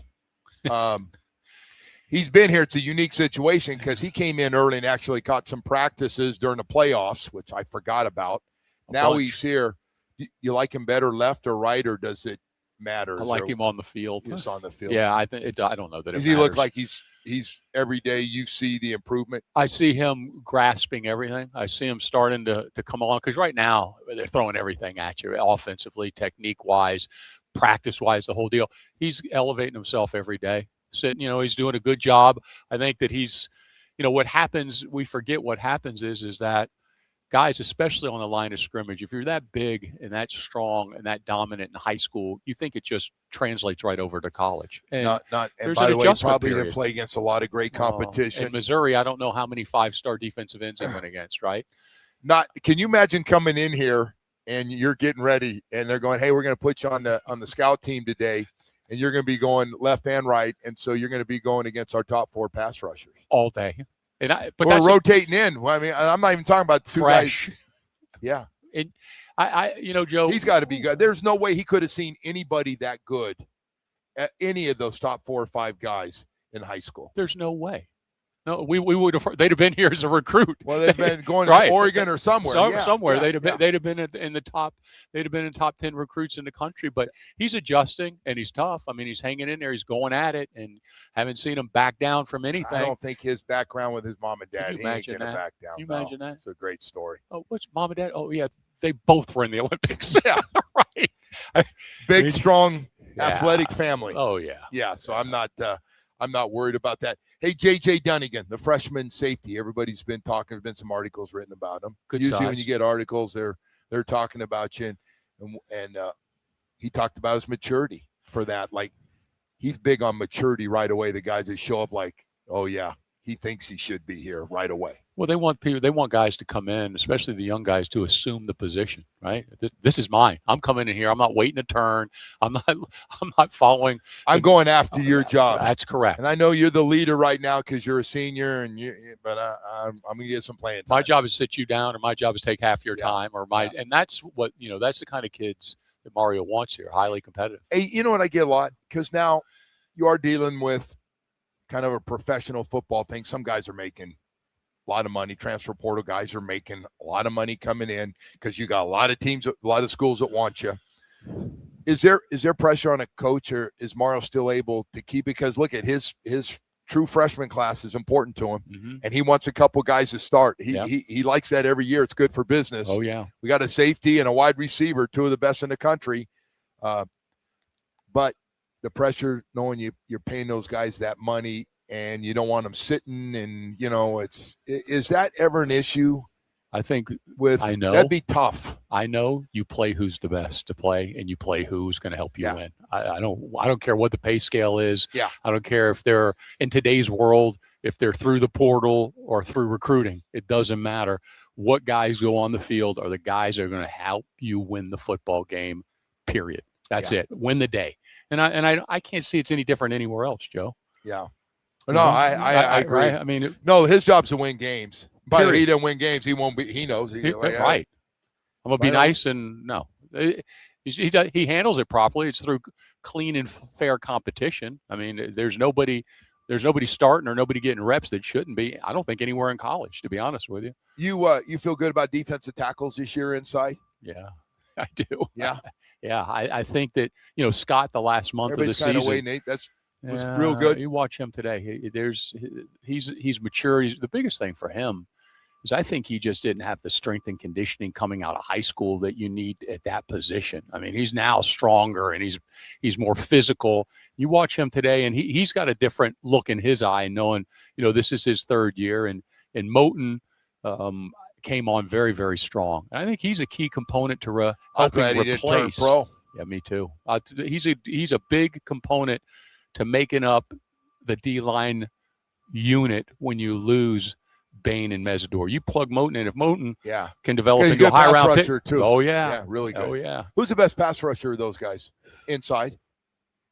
And not you can't move Blunt inside. So you cannot. No, you got to keep him outside. Can so I move him for on 3rd down? Well, maybe. I mean, that might end up happening, right? At 270, 275. I mean, you got both of those guys. I'm stuttering on it because who do I want to go against? I don't know if I want to go against either one of them. Moten's more of a power guy. He's got a little agility to him as well. But 325, a big guy. But Scott's long. I mean, he's 6'4", 6'5". I mean, I think that's an irreplaceable size inside. Yeah, it's. I didn't answer your question, but no, that's all right. Go against no. It's an interesting. And they bring in a couple transfer portal guys. He seems in Davis and Carter. He really likes. Those were fines.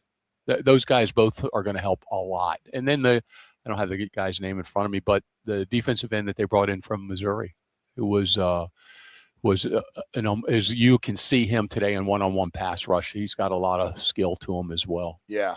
Yeah, it's going to be Damon Wilson from Missouri. They've been talking about all the things he can do and stuff. Anyway, we got to go to break. Woody's giving me a signal because I'm a format killer, brother. I'm the format killer. He's been getting in a lot of trouble. That's what he lives in, trouble. He lives in trouble. You got to get in a little trouble.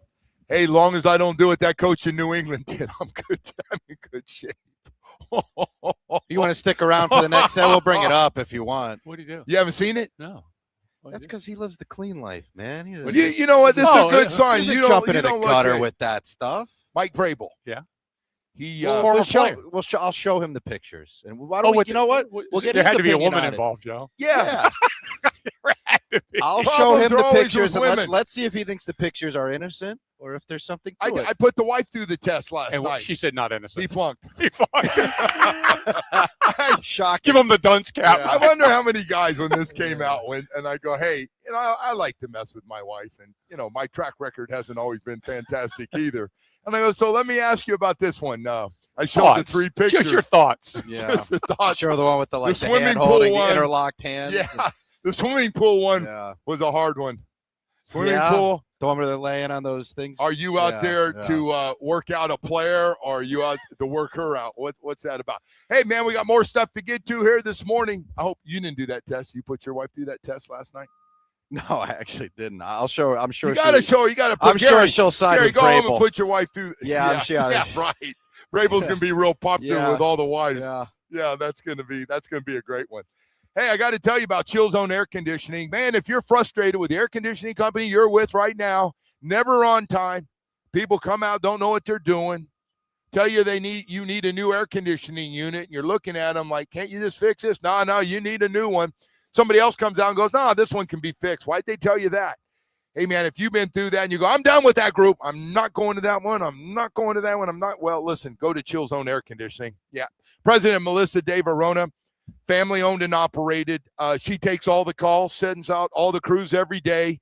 A lot of experience in the business to make sure you have a great experience, whether it's getting a new air conditioning unit, whether it's fixing, whether it's good quality people coming out on time when they tell you they're going to be there. All those things are important, and that's what Melissa does. Family owned and operated, and ready to make sure you have a great experience. Again, whether it's a new air conditioning unit, whether it's service on your air conditioner right now, or it's duct cleaning or anything else, 786-378-2778. Melissa's going to answer that phone, 786-378-2778. If she doesn't go, I want to talk to Melissa. I want to talk to the president. Tell her you heard it right here on 104.3 WQAM. ChillZoneAC.com. You can learn more about the family and the company. Stay chill with Chill Zone Air Conditioning. If you leave, you know what you'll miss? Guaranteed laughs.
find you what you're looking for.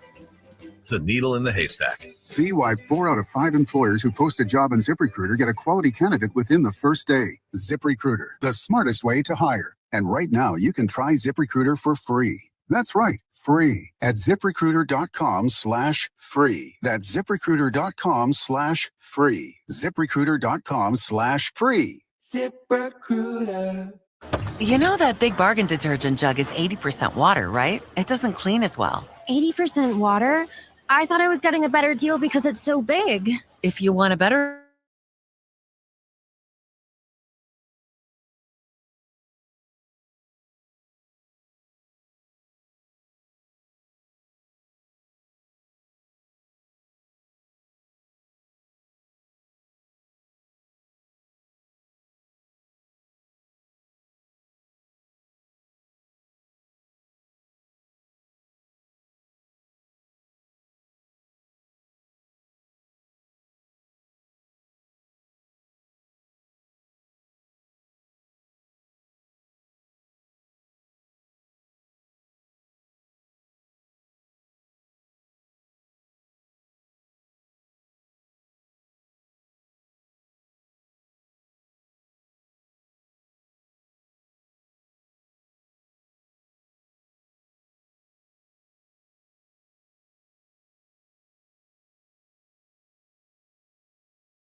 But we do. Call now, 305-800.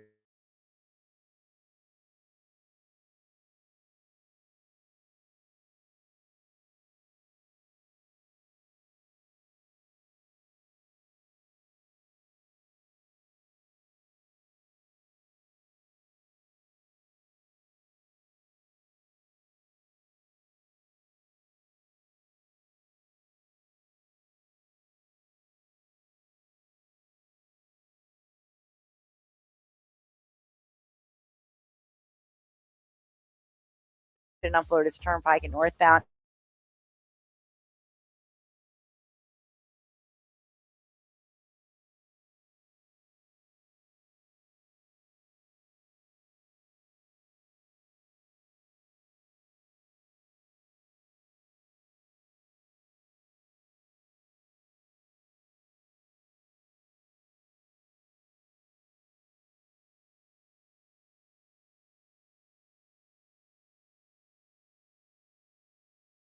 And now, it's time for Hollywood's headlines. Without further ado, here's Hollywood. All right, Woody. So I think we're getting unanimous thumbs down on those photos, the Vrabel photos. No good, right? Gary, what do you think? Photos okay? No good, Vrabel? No good? No good. No, he said. So I got to be honest. I went all in on the Vrabel team yesterday. Oh, he's got the photos up on the screen. At the house. So if you're watching, the pool one is rough. So the pool one's rough, where they're lounging together. So I try to put myself in that situation. Yeah, they're friends. I don't see they keep saying, oh, they both had their friends with them for this thing, and I'm like, well, where are the friends? They're not in those pictures.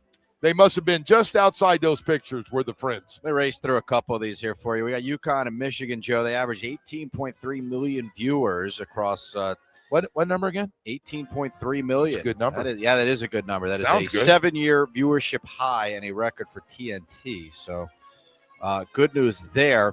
In the world of memoirs, I guess, Colin Kaepernick. We haven't said this name in a while. Yeah. Where is he now? Well, you're going to have to listen to his memoir or read his memoir to find out. It's also he's not still working out to get back in the league. I don't know, but this is going to be he's going to release this thing called The Perilous Fight. It'll be a new memoir. There's an audiobook that he will also be narrating. It'll premiere on September 15th, 2026, 10-year anniversary of his kneeling deal. There's a lot of different parts to that I've always wondered about. Mm-hmm. Number one, I know he was adopted by a family in Northern California, small town. I always, that component.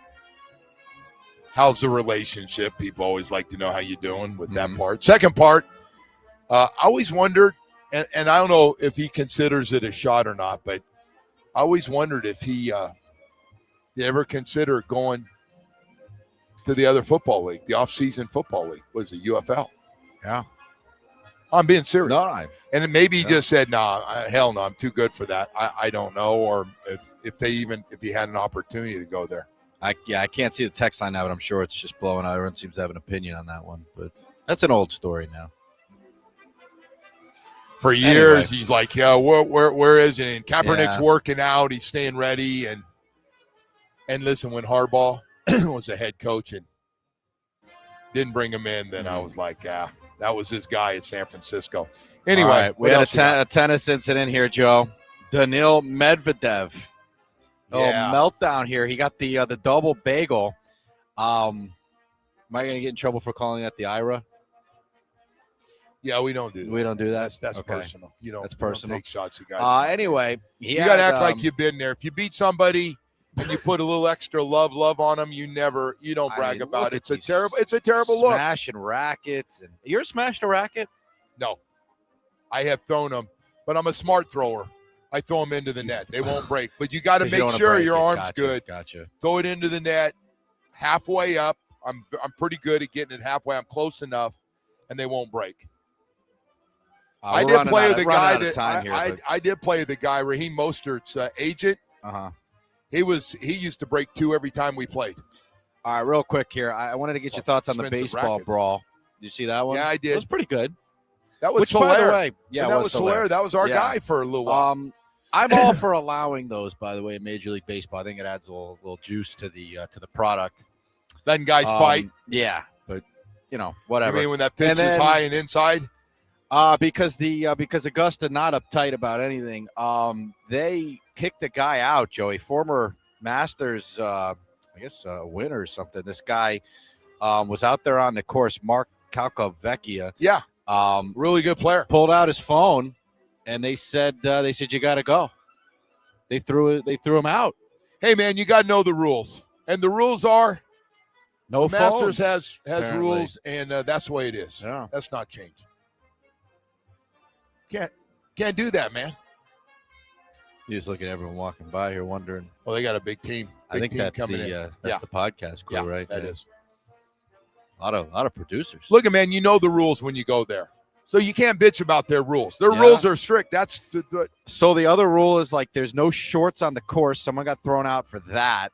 Well, I didn't know you couldn't wear shorts. And then I would like to think of, hey Joe, by the way, we got ticket for you go to the Masters. You can't wear shorts. Apparently, years back, another guy, a former Golf Channel guy, was caught using his phone. This back in 2011. This guy Charlie Reimer, and it says that he cried and tried to like how if I don't know what you're saying. Try to say this the right way. Like, sometimes a woman will get pulled over for speeding or something. They'll cry. Yeah. They're emotional. Show sympathy. Yeah. So this guy cried, tried to get let back in, and they said no. The rules are the rules. Right. Yeah. So shorts on the course, you get thrown out. You can't. I don't sit know. on the I don't range. know what all their their rules are, but that club is what it's not changing. Yeah. So if somebody goes in and breaks one of the rules they have, they give you a heads up what the rules are ahead of time. Yeah. I've never been there, but I can tell you Nat's been there, Dan's been there, Bo's been there. All my guys have been there. I'm the only one that hadn't been there. I don't know if Jimmy's been or not. I think you should go if you ever have the chance and just. But I'm not going to break a rule. Just last thing I want to do is go to that. Yeah. And you're with all your buddies, and they go, "You dumbass! Why? You know you can't do that." You wear your tennis shorts out there on the course, like I wear every day. We gotta go to break. All right, man. We've got a lot more. Time's flying today, man. Gosh, time flies when you're having fun, right? Darn it. It's already 8 o'clock. 8 o'clock. I want to ask every man out there, though, before we hit this 8 o'clock hour, I want to ask you, get those 3 pictures of Vrabel. And I want to know, because I went to bat for him yesterday. You're not buying what he's selling, though, right now. I always got the guy's back. Short of getting caught red-handed, if you know what I mean. Doing the dirty. I mean, But I got to tell you. But those are the pictures like right before that. Yeah, but down. that could be, pictures can be misleading. Dude, it looks like he's proposing to her in that picture. I'm giving him the benefit of the look doubt. At this. Look at this. They're holding each other's hands, looking into each other's eyes. Like, it looks like he's about to drop down to one Listen of the to you all of a sudden. Now you're all Mr. Romantic on what it's like. Not enough evidence. I agree with you, Joe. Not enough evidence. All day, Dan Day, we think like, hey, man, pictures are very misleading. So what is this? You have to prove beyond reasonable doubt that There's he got did to it? be. Exactly. I need more than that. Physical evidence. I'm on the Mike Vrabel team that they're friends, and he was just double handshake, giving her double handshake. Joe needs to go into the hotel room with like a black light, and like he needs physical evidence, DNA evidence, right? Yes. Now I told you the wife was like, no, 100% guilty. I'm out. I go, out? You didn't catch him in the act. You just they're not kissing or doing anything. No. You know. All day I'm with you. All day you think I'm with you. Woody's ready to destroy this guy. By the way, And don't think it's a big deal because they both had to come out. They had to both come out and say it was the pictures misleading. Well, maybe her husband's in on it. Maybe he gets great seats at the Pats games. Maybe it's an open relationship. You know, you're right. I don't know the full details. It's not a great look, the pictures. I understand that. Well, I want to ask every guy, give your wife the test. Show her the 3 pictures. Sure. And explain the situation. It's not the wife. Is this a form from the picture of cheating? And when you do show your wives, make sure you say, I also, I do think it's cheating as well. Like, don't side with him and be you got to take the Why guy's are you doing side. this to people? You're going to end up like causing divorces here. I'm not trying to do that. I just want to see. I'm sure a few guys went home and go, have you seen this one? I mean, the guy's a Super Bowl. Hey, is this okay with you? Like, I mean, come on. Hey, we got to go to break here. We're running super late. I apologize getting into drama from some guy who's trying to save his marriage right now. Hey, we got to talk about Michael Kotze at Choice Mortgage for just a second. Debt consolidation. Let's start with that. Let me see. You want to get the lowest rates? You want to get approved quickly? You need Michael Kotze at Choice Mortgage. 30 years in the business. That guy's been around for 30 years, man. And I just want to let you know, people live in condos, credit card debt, maybe property taxes, HOA dues, insurance. Oh, it's going up on the beach, man. It's getting expensive. And all of a sudden you can't afford it. So you're using your credit card at 18, 19, 20% a month. And pretty soon you're so upside down, you can't even think straight. You can't sleep at night. You're a mess. Let Michael Kotze at Choice Mortgage come in and clean it up. Yeah, he can do it for you. He can get you that second mortgage where you get that money, get things back under control. What are you doing, man? Don't go through that. Debt consolidation, you need that cash, whatever it is. And by the way, it's not only that, but first-time home buyers, he's got some great rates and very little money down. Michael Kotze's doing it all at Choice Mortgage. The man has no life. He's always working 7 days a week. Call or text him, 561-441-2730. That's 561-441-2730. MLS 166254. Rates and terms subject to change. Daily without notice. He's an equal housing lender.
On the Raptors tonight at 7 o'clock in Toronto, the Marlins, they're going to face the Reds today at 12:10, and the Panthers are at the Ottawa Senators tonight at 7. Weather, it's brought to you by Tornado Roofing and Contracting, helping homeowners stay safe this storm season. Visit tornadoroofing.com for a free roof and window estimate. High chance of rain and temperatures in the high 70s. I am Dan Day. Now back to the Joe Rose Show here on 104.3 FM WQAM.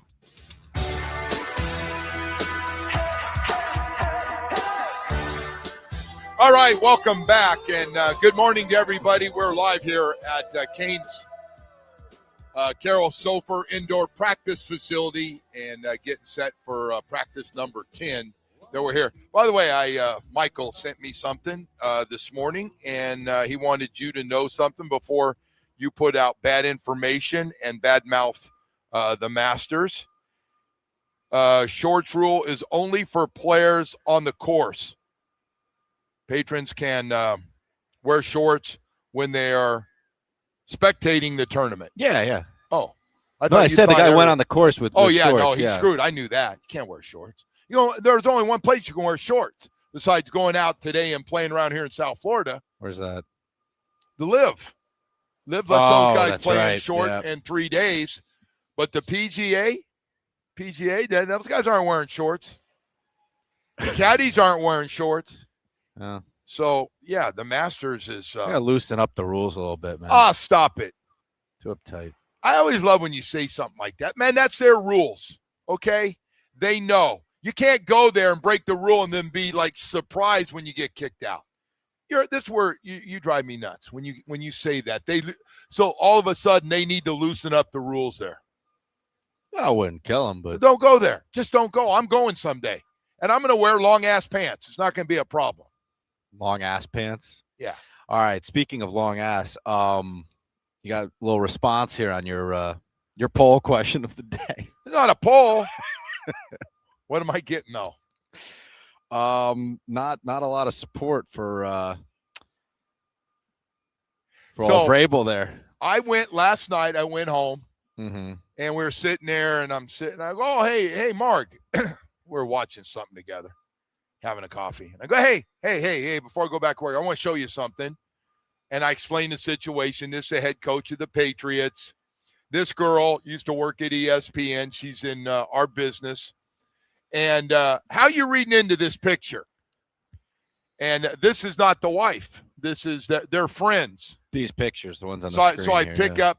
So she sees the three pictures. They're right next to each other in all the articles. Mm-hmm. They're on top of a hotel or something out looking the mountains. It's really pretty in Arizona. And they're holding hands. He gives her a hug. Is that a backside or a front side hug?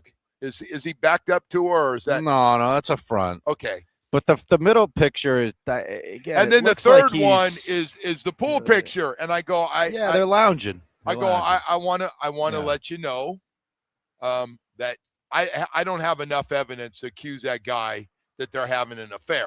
That's not enough for me, but I want to ask you because I want to be fair about this as a guy with a little bit of a checkered past. So I'm just curious. And she looked at me and she goes, "Oh, no. Hell no. Mm-hmm. Guilty." It's okay. We just agreed to disagree. She goes, "You just do it because," I go, "Well, I don't know. I didn't have a hotel room next to them to know, oh, they're doing it dirty." The only reason I gave him the benefit of the doubt is because nobody could be that stupid to do something like that in public. It's pretty dumb. It's like they're at a hotel. What did Now, they think was going to happen? Is Mike Vrabel's pretty recognizable. He's got his friends all going, "Oh, no, she had her girlfriends. He had his guy friends." And I'm like, oh, there they are in the hot tub. They ain't making the trip. They didn't That's make nice. Anyway, they just look like they're good friends. Hey, we're good friends. Like two guys, except she happens to be a girl. So what are people saying? Guys said, take it from a guy's married 38 years, spending that amount of time with one woman is very disrespectful to your woman. Yeah, I mean, of course. Yeah. Not showing my wife anything. I've had enough problems of my own. That's a good point. I have to. Yeah, I told people I don't think you should, unless you're going to take the side of that this is not okay, don't show these photos to your wife. I mean, there's no wife that's going to say, "Oh, it's great. They're just buddies." Like, I can't imagine that being I don't know. the situation. I haven't heard much about Mike Vrabel's wife, but I'm guessing she's not going to be happy with this. And I'm guessing she's married too, by the way. Her husband is a Shake Shack guy or something, isn't he, or something? I'm guessing he's not going to be happy either.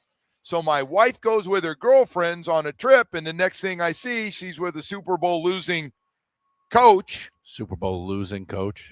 Do you like that? Yeah, I'm a Super Bowl loser twice. Sorry. True. Those hands are literally interlocked in one of the pictures. That is basically a boyfriend and girlfriend. Yeah, it looks like he's about to drop to a knee and propose to her, the way they're holding hands and staring into each other's eyes. But now we got everybody reading into what I'm were reading thinking. into it. I think this is very frowned upon at best. I'm guessing for anybody that took the test last night that went home and knew about this story, got the pictures when they got home and go, honey, I want to show you something. Does this look like it's potential? And you got to explain it for like 2 seconds. And they're going to go, every woman's going to go, nah, this is a little too friendly. There's something going on here. The detectives will be out. There's something going on here. Pictures don't always lie. Gary's not buying it here next to me. And Gary's always been a solid guy in a really solid marriage. Mm-hmm. Yeah, you've only been married once, Gary, right? Once. Hell, you haven't been married twice? All right, so anyway. Well, I guess those people are about to be married multiple times. Someone said perfectly normal if they are in swinger marriages. By the way. There you go. What the hell's going on with the swinger thing? I don't know. What's going on with it? I'm hearing a lot of people, and there's people out there, if you're listening and you're not swinging, there's a lot of people that you know that are probably swinging, and I didn't know. I was a little naive I don't know.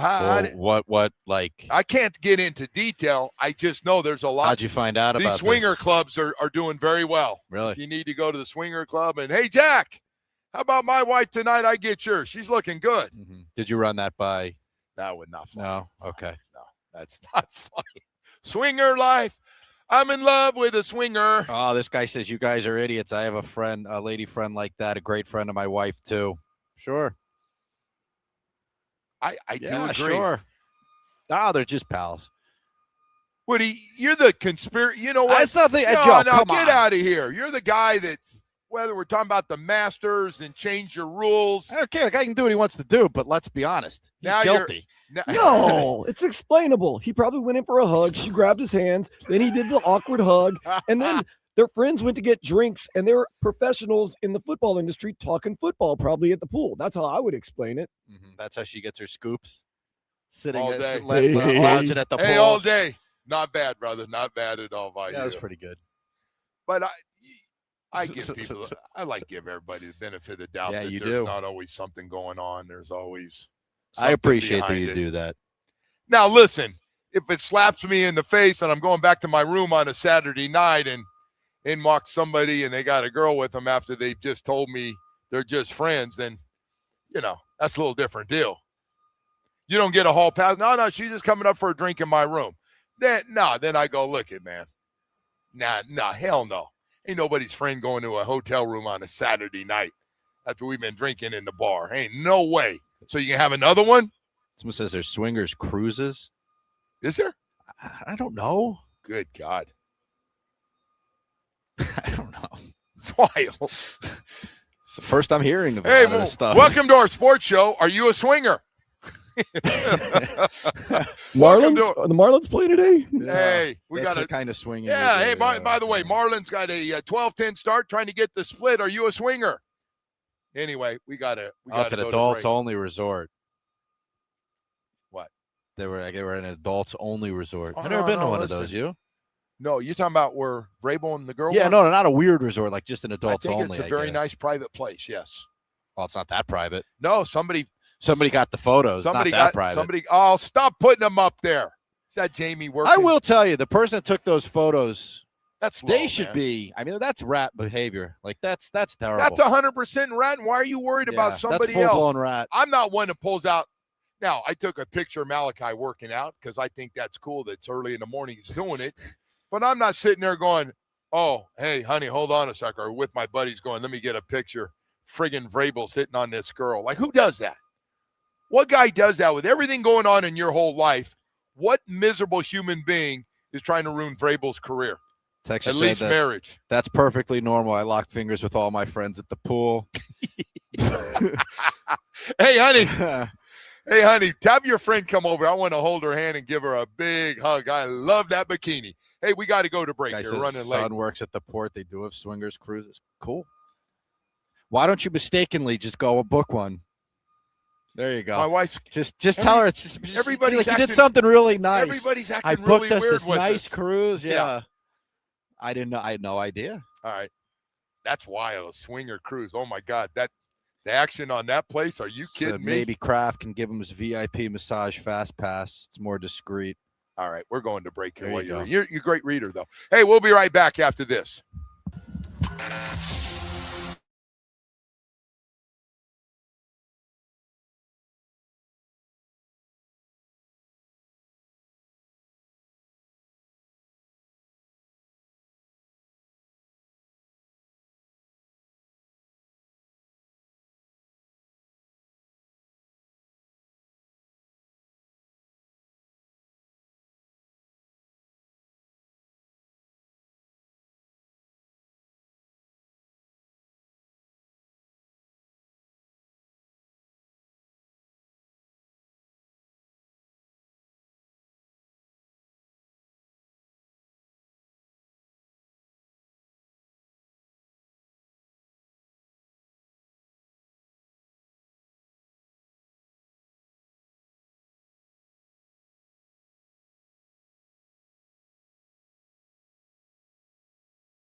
$35.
Gutter. We're out here at beautiful University of Miami, and the show went in the gutter on this whole thing with Vrabel. Don't put me in the middle of it, you foolish people. Don't do that. I tried to set up Julie Guy, okay? Wasn't setting myself up with Julie Guy. So it's a rough. Texter said, asked me not to ruin the show. He said, nothing is happening in sports. Dan Vrabel and Swingers.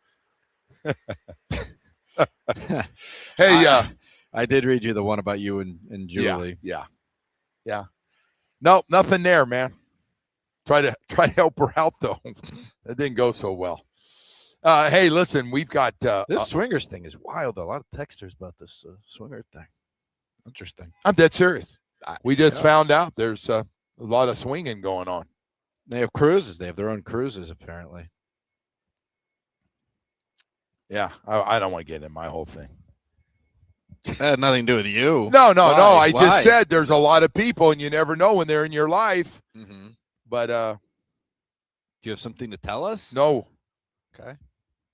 People are interested in the subject. So years and years apparently. ago, all right, somebody told me it was at a swingers club that they saw my picture in the swingers club, and I went, I've never been to a swingers club. When was this? I don't have my picture on the wall of the swingers club, but I never been. I'm just telling you. I'm very honest. If I was in one before and nobody's gonna get hurt, I'd say, yeah, I went to that club. I never. Why would your picture be on the wall? I don't know. There's like celebrities who have visited the club. I don't know. I don't know what it was all about. Maybe they're just old sports fans. Anyway, this other thing I wanted to get to, and this is going to sound boring after talking about Swingers and Mike Vrabel. Trying to figure out how your photo got on the wall, but this big thing of everything going on with sports, and by the way, I agree it's a big one. This eligibility, 5 years of eligibility. They want to try to see if they can put that in. So, I think it's a bad idea to let them play 5 years. Now, if you want to go to the old system, and I don't care about transfer portal because it's not going away. You're not going to kill the free agency of college. It's not going to stop. You might be able to control it or police it better, but it's not completely going away. So basically they're going to the redshirt year if they're going 4 and 5 years. That's when I was playing. You could redshirt a year and then, you were a redshirt sophomore, a redshirt junior, and I was, by the way, I did do the program, but they're just talking. I'm just looking at this. It's interesting. Extended eligibility, a problem, and then the transfer portal and NIL. I don't know how they're going to control that. That's a different situation. But yeah, the eligibility is a big one for what their biggest concern is: extended eligibility, like you just got from the Ole Miss quarterback. He was out, and the court's just like you said. The court, every time the NCAA rules on something, they get a judge, and the judge goes, "Nah, we thought he missed enough games in this year. He should get another year." So instead of the guy going back and being a first or second round quarterback, I think he was the guy at Ole Miss. He was real good. Yeah. Instead of going to turning pros and get ready for the pros, this guy got another year of eligibility. So he's probably going to make $6, $7, $8 million as a quarterback at Ole Miss for one more year. Dan Radakovich, there he is, looking good. Hey, man, he's working some hard labor out there. I saw that. There you go. And they're working on the new facility. It's going to look unbelievable. See that. So the football field was 70 yards. It's going to be a full 100 yards with everything else with it. The new weight rooms, the new sports science rooms, the new hot, cold, and everything else that everybody's doing, man. It's going to be amazing. And as Mario said, this is going to keep you up with the Joneses in the neighborhood when this thing gets done. But to go back to what you were talking about, the worst thing that they have going is this whole, like, you can sit out part of the season and still get another year. And we've seen guys really work the system. I totally agree. No, right? Because we've seen guys, not to get into specific names, but we've seen guys that shut it down early in the season when they know the season isn't going well. Yeah. And they go, well, I'm going to take my money here and I'm going to go somewhere else and make another few million. Because a lot of these guys, like, if you're not going to go high in the draft. Who's the guy you're talking about? What's his name? Nigel Pack. Yeah. So Nigel ends up going somewhere for like his 7th year. He's played for a while. He's what is he? Like 17 points a game. Where'd he go? To Kansas Oklahoma. or Oklahoma? And probably made good money. 17 points a game. Probably made over $1 million at least. Without knowing off the top of my head what he made. So like you can't protect those guys. I totally agree. I just don't go know to the how next level. But the problem then becomes, like, what are you going to do? What are you going to say? The guy's not injured? I mean, hey man, you have the team doctor go against the guy. I got it. Because the doctors can clear a kid. I think you get 5 years, man. And if you're injured, sorry.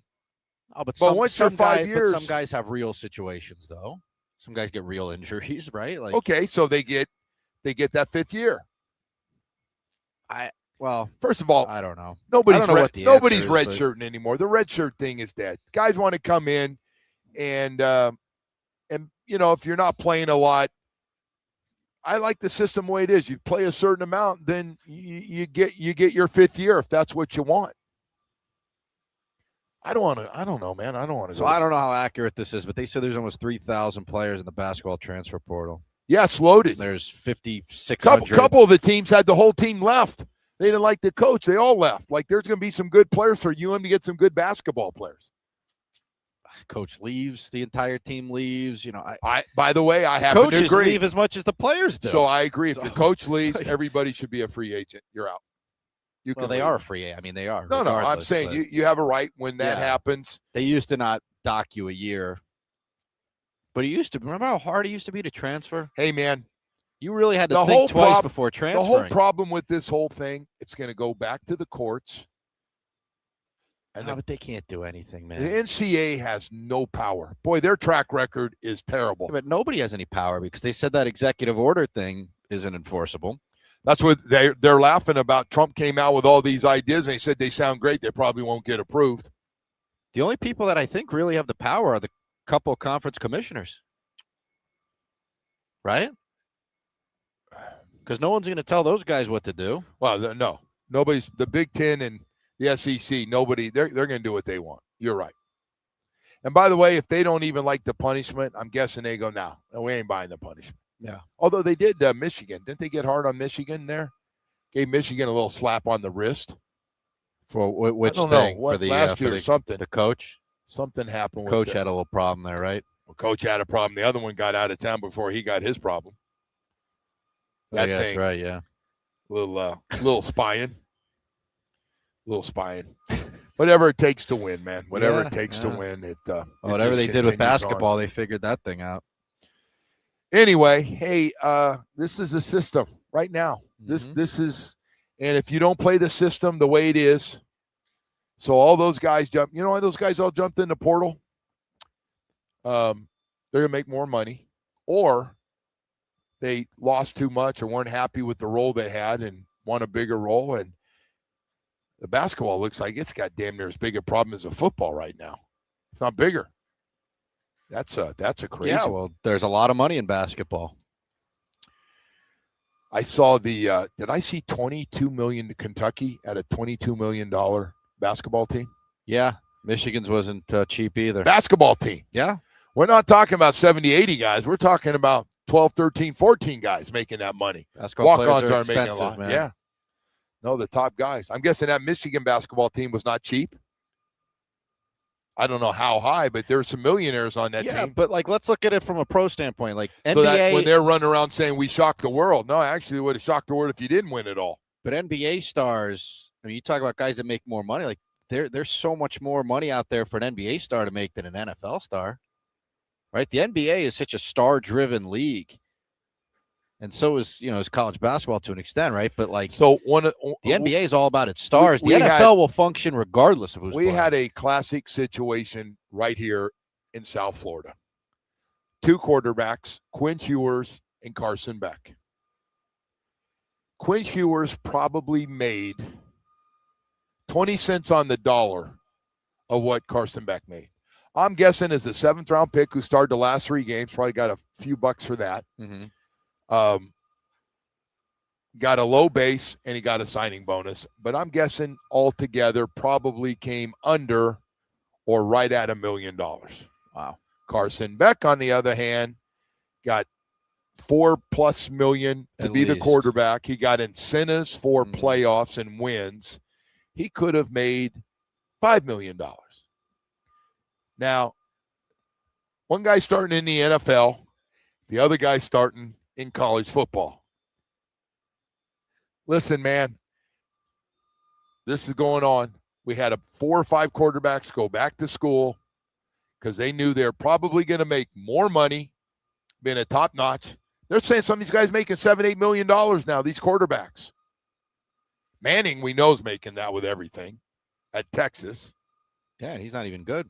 So it's a crazy world, man. Quarterback here's got to be making in that range, right?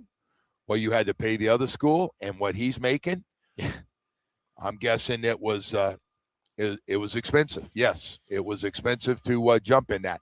Hey, I got to talk, man. Hurricane season right around the corner, Gary, right? Not too far away. You never know when the big one's going to hit. We always talk about it. I know Chev, the CEO of Loctite Impact Windows, Doors, and Roofing, talks about this a lot, and that is there's one thing you can do is protect your home. And the last thing you want to do is say, I can't afford to do it right now.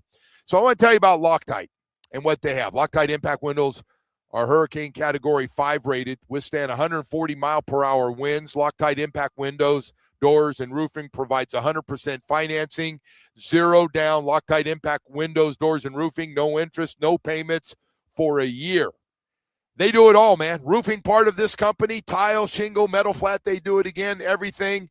Impact Windows as low as $6 per month per window installed. Cover all of South Florida. Loctite, really, when you agree to a price and let them come out, they do it all, man. They do it from start to finish, permits, HOA approvals. You don't have to worry about anything. It really is a true turnkey service. Loctite Impact is a licensed and insured contractor ready to make sure all their work is backed with great service, and they're ready to help you. Don't wait for the next storm. Visit LoctiteImpact.com. Again, LoctiteImpact.com or call 954-500-LOCK, covering all of South Florida, ready to help you. Loctite Impact Windows, Doors, and Roofing.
800-535.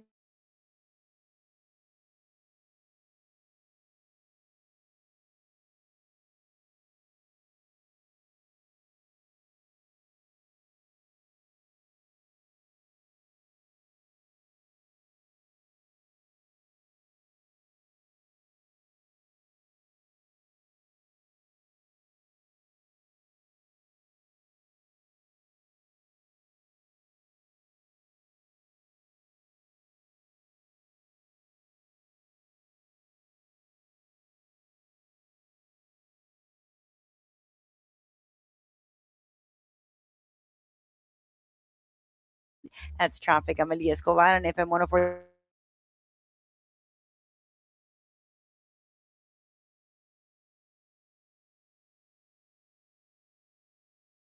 For April 17th.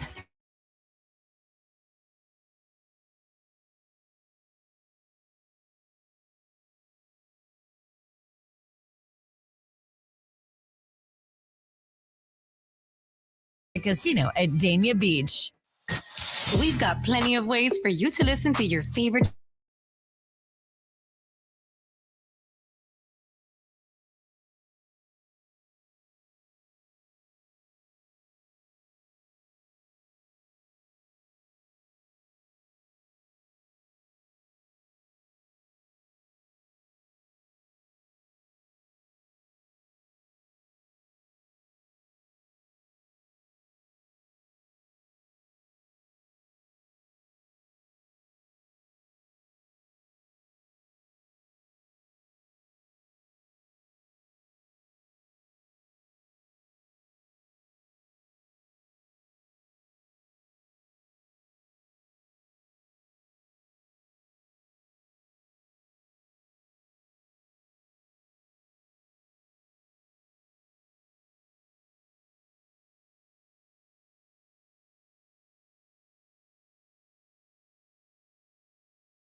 I know it's not your cup of tea. No, listen, man.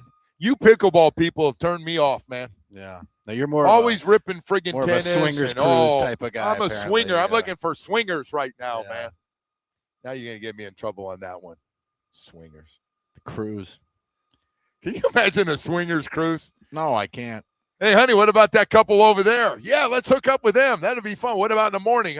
Let's go ahead and get to this early. A lot of people looking at you right now.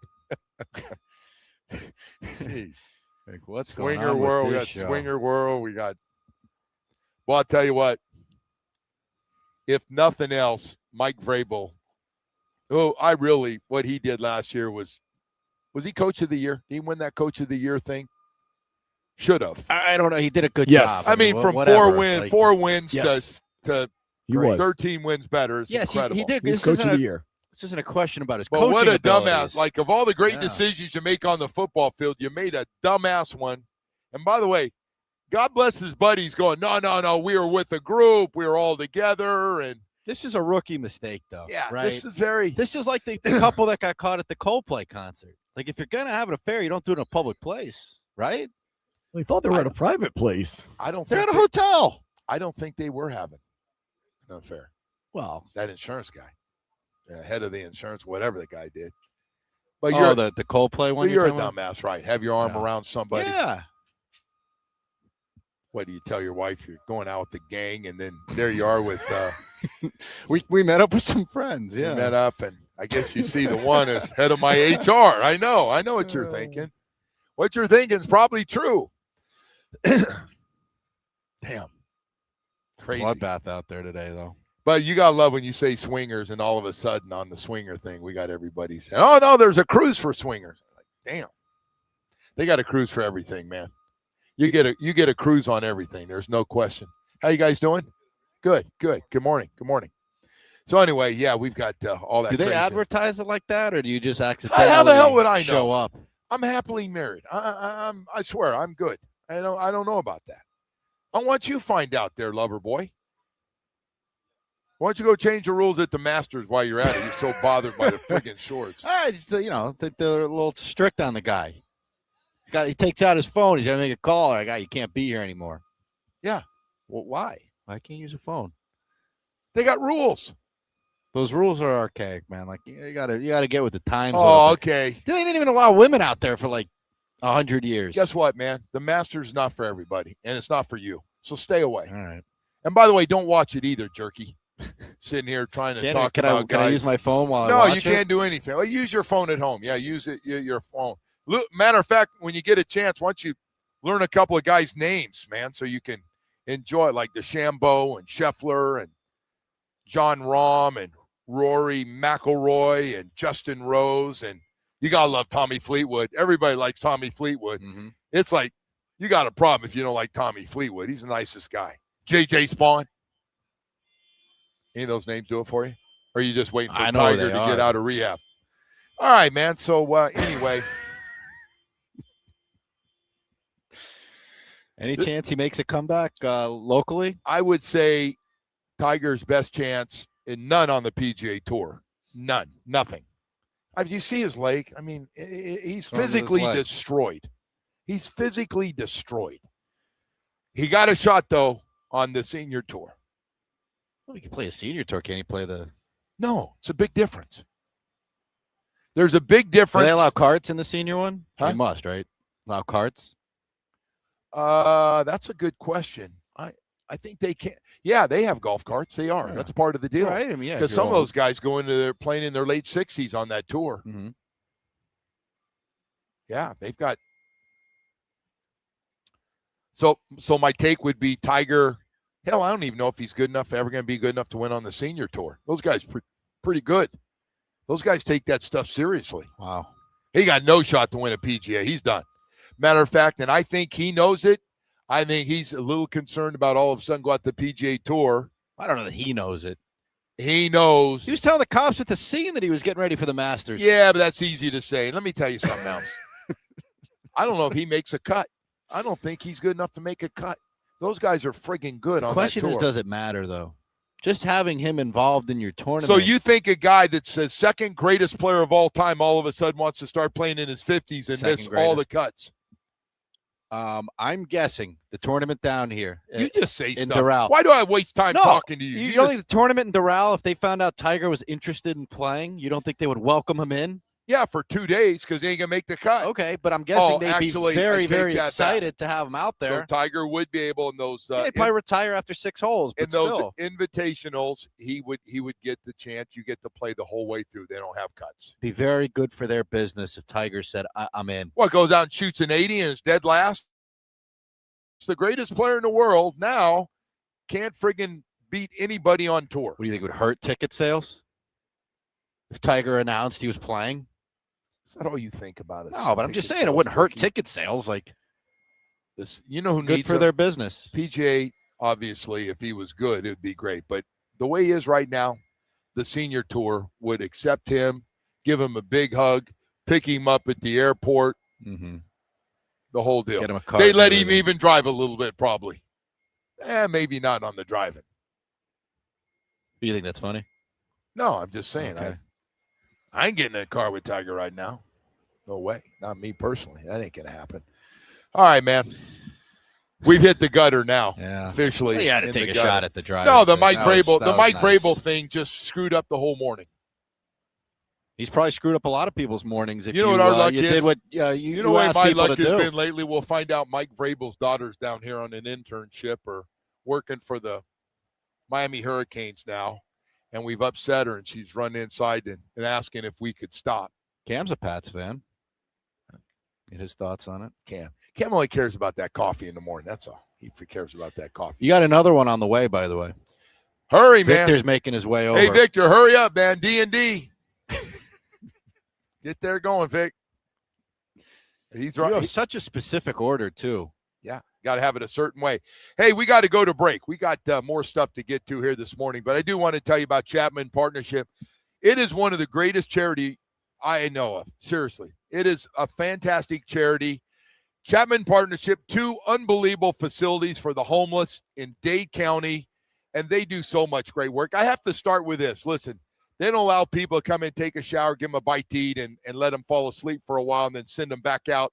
And they're bothering you on the road, and you're frustrated, and you're wondering why do they always come up, same stop sign, and ask, and they're bothering, they're acting crazy and all that stuff. No, they got great services to really make a difference. They got all this, they provide all this caring support and all these wraparound services and programs. And by the way, a lot of the doctors, mental health doctors and dentists donate their own time to come out there because they believe in Chapman and the work they're doing.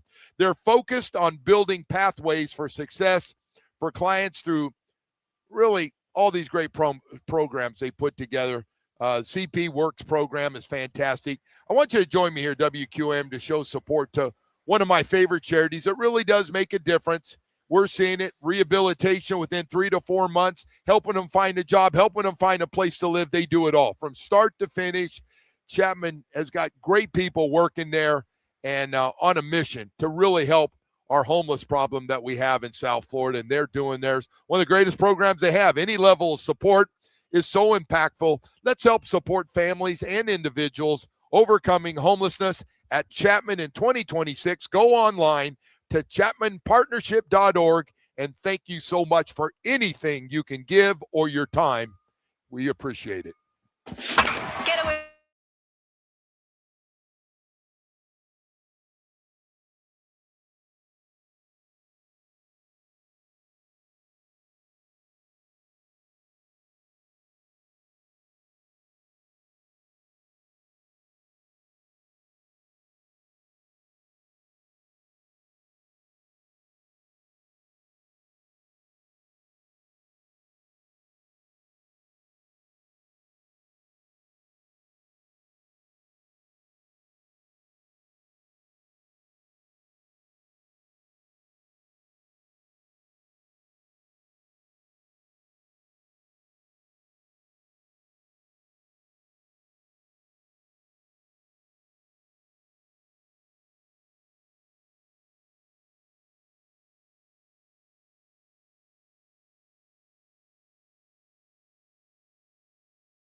Jar and Levine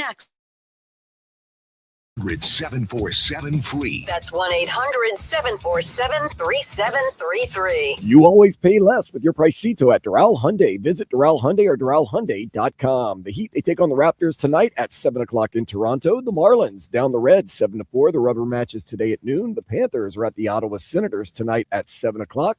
Zion Vilma recently visited the Miami Hurricanes football team's facilities. The wideout is the cousin of Hurricanes great Jonathan Vilma.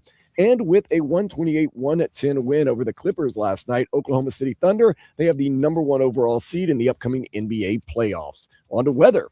It's brought to you by Tornado Roofing and Contracting, helping homeowners stay safe this storm season. Visit tornadoroofing.com for a free roof and window estimate. Rain. I am Dan Day. Now back to the Joe Rose Show here on 104.3 FM WQAM.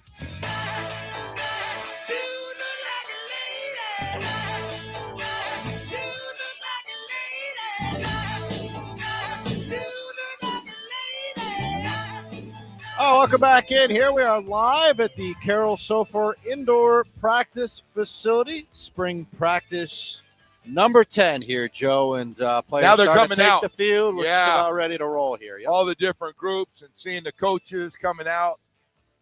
Coach Corey Heatherman, defensive coordinator, and all the rest of them. It's really cool. It's great. I tell you what, it just Coach Mirabal passing by there. Yeah, you know what's really nice? Head coach of Columbus with him. It's like being around young people, like people go, man, what keeps you going? Well, first of all, you got to be a little immature, and stupid stuff that pops up. But the second part is just being around young people. They do it different. Listen, man, they're into different things now, and everybody talks differently. And the old dope, everything's cool as dope. And when I was doing dope, we were doing dope. I mean, we were actually doing dope. Mm-hmm. So, it's great to be around these guys and watch them develop, and some don't, and some get it, and it's not going to be too big. From, the story, the Malachi Tony stories they're unbelievable. How about guys come in on the transfer portal and they're supposed to be really good and they end up being that good? I mean, there's just, it's fun. The development that's going on, and he's got a ton of talent. I don't know if everybody's going to agree, and only time will tell. There might be more overall talent on this team than last year's team. And that's saying 8 or 9 guys probably going to get drafted. 7, 8, 9 guys. I got to be careful. I don't know exactly. But they're going to have 3, 4, 5, 6, at least 7 guys go in the first 4 rounds, maybe 5 rounds. But within that area, that's pretty good. And he's got big. I mean, this is what the offensive line looks like. You look out there; they're younger, but they're still huge guys. Does this team feel deeper, to you than last year's team? Because that, when you talk about making a run in the postseason, a lot of things have to go right. Yeah, you got to be healthy By the way, at the right time. Can we take a second, Victor, coming through in the 9 o'clock hour? Pretty good. And I didn't need a big boy. I just needed a little brother. See this? This is a big brother, and he walked in. He goes, "Hey, little brother, how you doing?" "Hey, I'm fine. How you doing?" "Oh, Joe hasn't had me." "Okay." Did he get it right with the? Yeah, he got it perfect. perfect. Okay, good. No, the guy's he's been a radio thrown guy. It in your face if you get it wrong. He gets very upset. If you get his coffee order Anyway, wrong. we have that going, man. It's very, very important. Very, very important stuff to be able to get going. Anyway, we've had just a blast out here today, and looking forward to the practice coming up. And by the way, the other thing is, man, so they got recruits coming in. I don't know what we're allowed to say and not say, but they're loaded with recruits. They got 4- and 5-star recruits from all over the country that are in with their families. We just see them down taking pictures and coming in. All of a sudden, man, he's truly turned this into, when you get recruited by everybody, Miami's going to get a dance.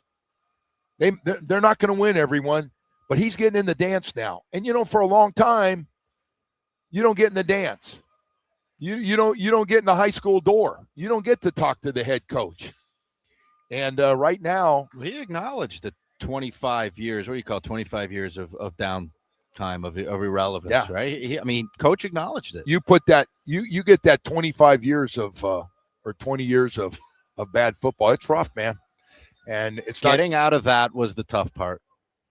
Well, it took him. It didn't happen overnight, and everybody was pretty upset. And, is this the right one? And he didn't do it. And then the recruiting classes started coming in, and then the transfer portal. And Mario, it took him about a split second to figure out the transfer portal. And listen, I think Miami helps. A lot of guys want to come here.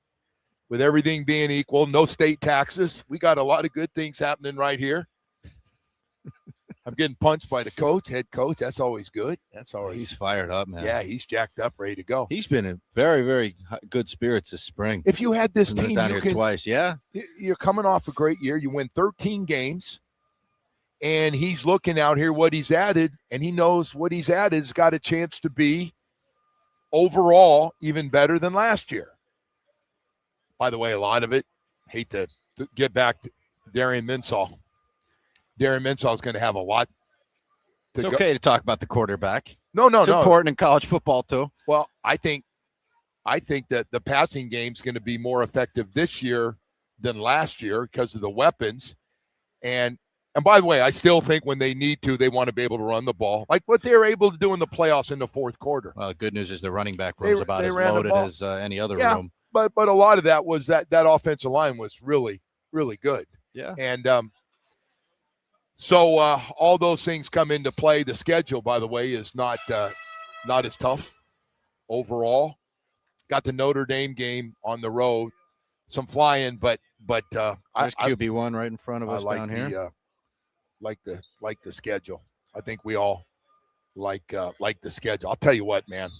Somebody would told me when I was in college, the amount of people that you have in sports science, analytics, the coaches, the players, the supporting staff, I'd love to know what they travel with. It's got to be 200, 180. It's like a Dolphin game. Hell, it's more. 2 planes. Wow. Are you guys a 2-plane outfit? No, but you got the giant plane, right? We got one big boy. We got that plane that can go anywhere in the world, first class. No, listen. I always say Mr. Ross deserves better, man. He deserves better because we got a plane like you can do your sleeping around it because everybody's got a friggin' bed to sleep in when you put that bad boy back. Not a bad way to go. So anyway, hey, we've got a lot of other stuff. We got the Masters going on. We got a Marlins game today, 12-10 start, trying to get the split with the Reds last night. Norby and Conine both hit home runs. And so we'll see the Dolphins voluntary workouts in camp as well. We had on early this morning, Aaron Brewer, the All-Pro center, had a great year, man. Problem is when you have a great season and your team doesn't win a lot, people don't realize how good you are. And we had a few of those guys. We had a middle linebacker lead the league in tackles. As he said, there's a left tackle. Patrick Paul's going to be really, really good. And you got to get that HN contract. Got to get it done. And I hope that's what it is. I hope it's just about wanting a certain amount of money, and I hope it's not some kind of game where, well, it's not enough. I want to go somewhere else, and I want to make more. And I don't think it is. Well, I'm guessing he's made it pretty clear at this point what he wants, right? And listening to both of those guys, the Dolphins, GM and coach, speak at the owners' meetings, they both seem pretty confident that HM will be here. Yeah. So I'm guessing they know. Well, they know what it's going to cost. Well, and they're probably not going to get away with salary cap going up to offer the same amount of money that was happening, same amount of money that was happening last year for the Buffalo Bills. That's not going to get it done. That won't do it. So anyway, yeah, I just think all this stuff comes into play and they get it worked. If they could keep the 4 or 5 or 6 core guys, I throw Zach Sealer in there too. I think Zach's really important. Perk and I disagree on the importance of Sealer, and he's 30 years old. I said, I don't care if he's 30 years old. His importance with those young defensive linemen, they're going to depend on a lot of that defensive line is going to be those 3 guys that are going into their second year. They can't go after every position. I don't expect they're going to get a defensive lineman early in this draft with all the needs. They're empty at certain positions. clearly not good enough to win at with what they have. They got to upgrade it on draft picks. Your dream pick would be Maui Noah, correct? Yeah, that'd be great. Okay. Yeah. And by the way, probably day one, I have to line him up at right guard or left guard if you can't get it done on the other side. But wonder if Mesidor will be there when they pick again. Oh, that'd be your dream. How good would that be? Yeah. 2 UM guys in the first 2 picks. First time ever. I don't know if that happens, but there's a lot of stuff. Well, I don't know where Mesidor's going to go. Do you? I don't know where he's going to go either. Hey, listen, I think 2 of the best stories in this draft coming up, besides Ty Simpson, is going to be how much does Ruben Bain drop in the draft, because all this stuff we're hearing about it all, we're going to find out it was all a bunch of BS. And the second one is Mesidor. Some people got Mesidor going in the second round. Yeah. Now, I guess you come out here and watch him, and you watch his Notre Dame game in the last 4 games of the playoffs, and you're probably going, he's as good as anybody. So all that stuff will be fun to watch. Let me tell you, man, there's a reason the draft's so popular. The friggin' first night of the draft, that Thursday night, I'm going to be at the draft party drinking tequila and watching what happens. And Woody, you're going to drive me home. Okay. Because I got to get up a few hours later and play a little hurt. Well, we need you in good shape. A little Friday morning before we jump right back at it, man, on Friday a little bit. How are those hangovers hitting you these days? They hit me hard. Yeah. We got you hydrating, though, right? That's hydrating. You hydrate. I'm big on that. I told you, got to hydrate. I'm the electrolyte man now. Yeah, you guys, everybody, my kids got me on electrolytes. You drink Pedialyte? My kids are trying to get me. No. Oh, baby Gatorade? No, I don't do that. No. You do that stuff. I don't. That's the same thing. You're doing the kid stuff. You man. need the cool. I do the powder, stuff like you're a pro athlete. Yeah, I do the stuff whatever they have. I take their stuff. Liquid IV. Yeah, I do that. Yeah. Liquid IV. Well, you're an athlete. No, I'm really not. I'm not even close to being one. All right, hey, we got to go to break here. We are live here at Carroll Sofer Indoor Practice Facility, and we're going to have Mario Cristobal coming up a little bit later on in the show. We'll talk to Mario for a second. Well, more in a second. Talk to him about everything, actually, including Mesidor and Ruben Bain. We'll get into all that. But first, I do want to take a moment to tell you about your South Florida Chevy dealers. Man, I'm telling you right now, you're looking for a new truck. I love the Silverado truck. Man, it's like they've custom made a truck absolutely perfect for your lifestyle. Whether you work 7 days a week, that's how you make a living, a lot of heavy lifting. We got a strong, powerful, durable truck, absolutely perfect for you, the Silverado 1500. Maybe it's a powerful Silverado HD, man. Got everything you could ever want. Hey, whether it's full-time work, still need to get the family around, or not just that, but how about a little fun on the weekend, being able to pull around a couple of wave runners or your boat, going out fishing with the family, going out on the ocean. Hey, man, we got a truck absolutely perfect for you to have a great experience every day. 14 dealerships throughout South Florida, whether it's a car, as in that beautiful Corvette, whether it's an SUV, oh, my gosh, I love that Tahoe, or the truck family, you can't go wrong at your South Florida Chevy dealers. Getaway date for the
Lexus TX.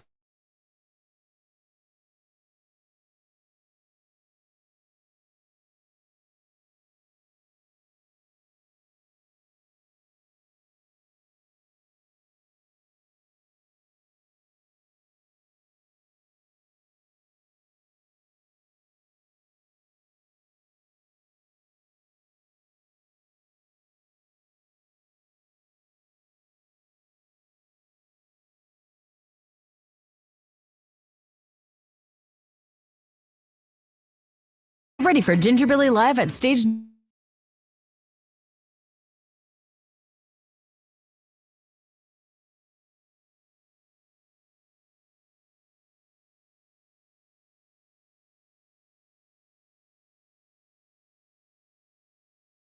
Beach.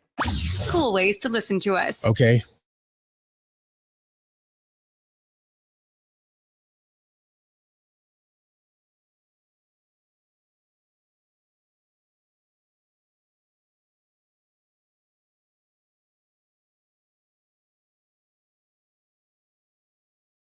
Also for indoor practice facility, and they're now out going through warm-ups a little bit, a little walkthrough, and we'll be picking it up. I will tell you, man, Mario Cristobal gets after it in his practices. And I know they can't probably practice like this at the NFL level, but boy.